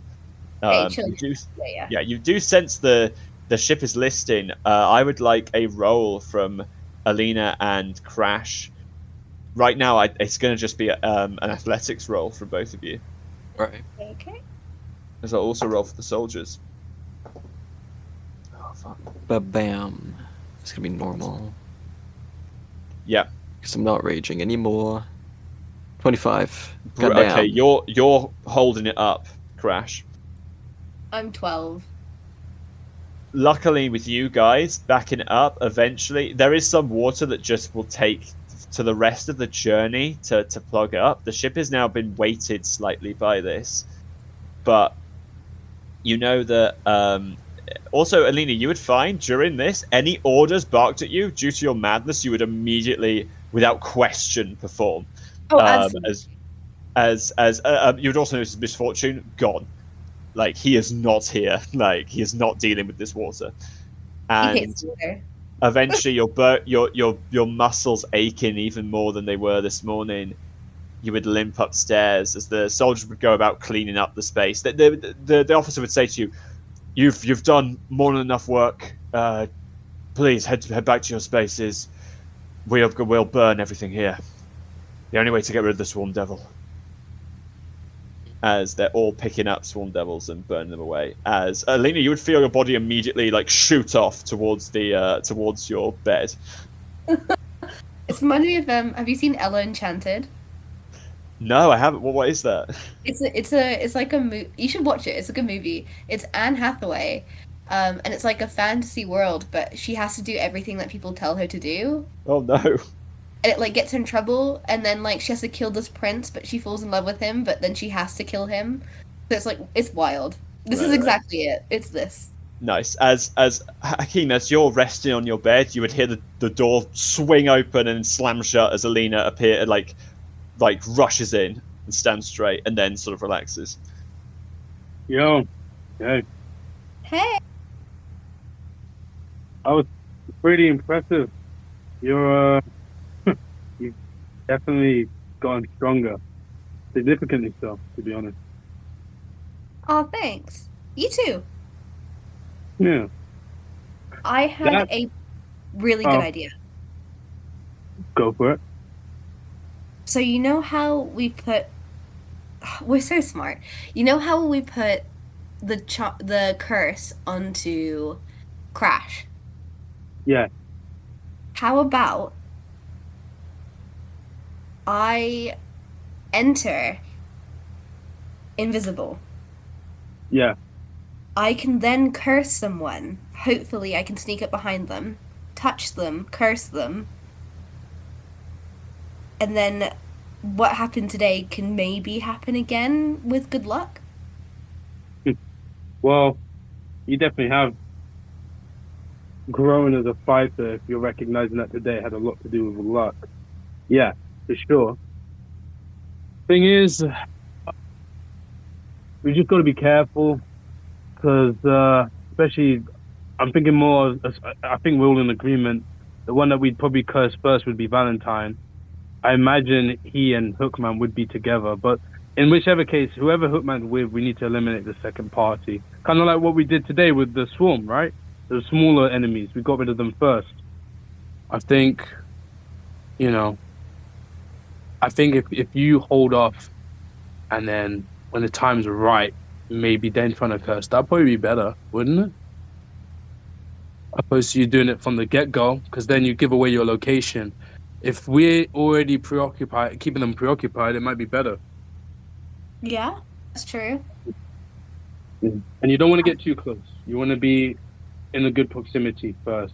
Again, we don't know what kind of crazy abilities these lot have. Yeah, but if today... There is no buts. Your madness. Oh, yeah. No. Absolutely correct. I'm glad we see eye to eye. Fuck! I was gonna be like, you find this quite weird, but I then realised you're really egotistical now. So, Yeah. Of course, you think Of course, it's totally fine. He's not cursing it. He's like, yeah, my way or the highway. Fuck it. Tell you one thing that was. Because you said we see eye to eye, she's gonna put her eyes really close to your eyes. Hakeem goes red. Whoa! What are you doing? Well, you said we see eye to eye. Yeah, it's a matter of speaking. As don't get close like that. I thought you could try and kiss me or something. Oh, do you know what would be dope? That knife of yours. That was cool. That was really, really cool. Which one? You mean the spear? No. That's Owen's company. I mean the Pilgrim's dagger. I was skeptical about it beforehand, but seeing it used up close today, seeing the effect it used, I feel like it would be useful in the battles to come, especially if it can slow down enemies. I've got some good ideas for that. Yeah, definitely. Should we leave it with Peter? Of course, for the time being. Cool. Yeah. But whenever we get it back, would you mind me having a look at it? No, go ahead. Crash you would enter. Seeing Alina. Alina would have. Sorry, Hakeem said, "Don't do that." So Alina would not be would be seeing eye to eye up to him anymore. But yeah. Hey guys. Hi. Good. That was a fun fight. Yeah, it was okay. We aced it. We did good. We did really good. And hey, that last when he curb stomped that fish at the end, that was amazing. I haven't seen something like that from you in a while, I think. I like it. Oh yeah. Yeah. You keep going on that way, you know, you might get some brownie points from me. But other than that, I'm a little beat. I mean, you know, Crash, we could always have another one-on-one if you're up for it. Well, you know, I always have a second stomach for that sort of thing. Hmm. So yeah, if we get some time, 100%. For sure. You seem confident. Yeah, seems that way. I guess I had a good night's sleep. Speaking of which, I don't know about you guys, but I'm ready to clock out. There's not really much else that I imagine we gotta do today. There was a lot downstairs, plugged up the water, right? Yeah, we dealt with that. Nice. Guess it all worked out then. Yeah, I guess it did. And Alina, you okay? Yeah, I'm fine. I feel really good, actually. Oh, that's good. Good sleep, everyone's feeling good. Hey, I think, you know, we're being confident enough to go into this fight in a, you know, good headspace. Everybody has confidence now. It's not just me anymore. Good. Hey, as long as it's not arrogance, that's the main thing. We got lucky today. Tomorrow's fight's a completely different thing. We shouldn't forget that. Yeah, whatever. I'm gonna crash out. So I'll talk to you guys in a bit. And I'm going to go towards my bed and just fall on it. All right. And with that, one by one, the team would fall asleep. And as tomorrow comes, before we finish session, for the last time, could everyone please roll a luck check for the weather for Old Dancer's last leg of the journey? Oh boy. Here we go. Oh. D20, yeah? D20. That's not 3 from me. Did 100. Okay. So, oh yeah, no, sorry. Can you roll a D20? No, you got to do that again. Yeah, you have to do that again. Oh, Okay. fuck. Whoa. That is with 8 plus the 16. That's 16 from Jermaine plus the 8 from Gigi. That becomes a 24. Then plus the 3. Cool. So once again, there's a slight drizzle. Tomorrow will bring a slight drizzle, but it'll also bring the beginning of the raid, and that is where we'll leave it for today. Thank you guys very much. Hell yeah. Thank you so much. Thank you, man. Oh, Dope, man. What brilliant. a session. Team, that was insane. That was good. That was so a good. fight where you just debuffed the shit out of the boss. And then No, like, here's a crazy thing. I still have my temp HP. I wasn't hit yeah, once. I knew that was So gonna. do Yeah. I. So do Oh I. my god. Good for you guys. Like I said, it lasts until the raid, so that is staying. All right. Let's sweet. keep this rolling then. Yeah, And- man. Yeah, so yeah, because tonight it'll be the 8 hours, and then it'll be Hmm. oh shit. No, I said it would end when you get to the raid. Yeah, the madness will end when you get to the raid. I said that. I'm not going to go back on that. That's on me. Yeah, thank you guys very much.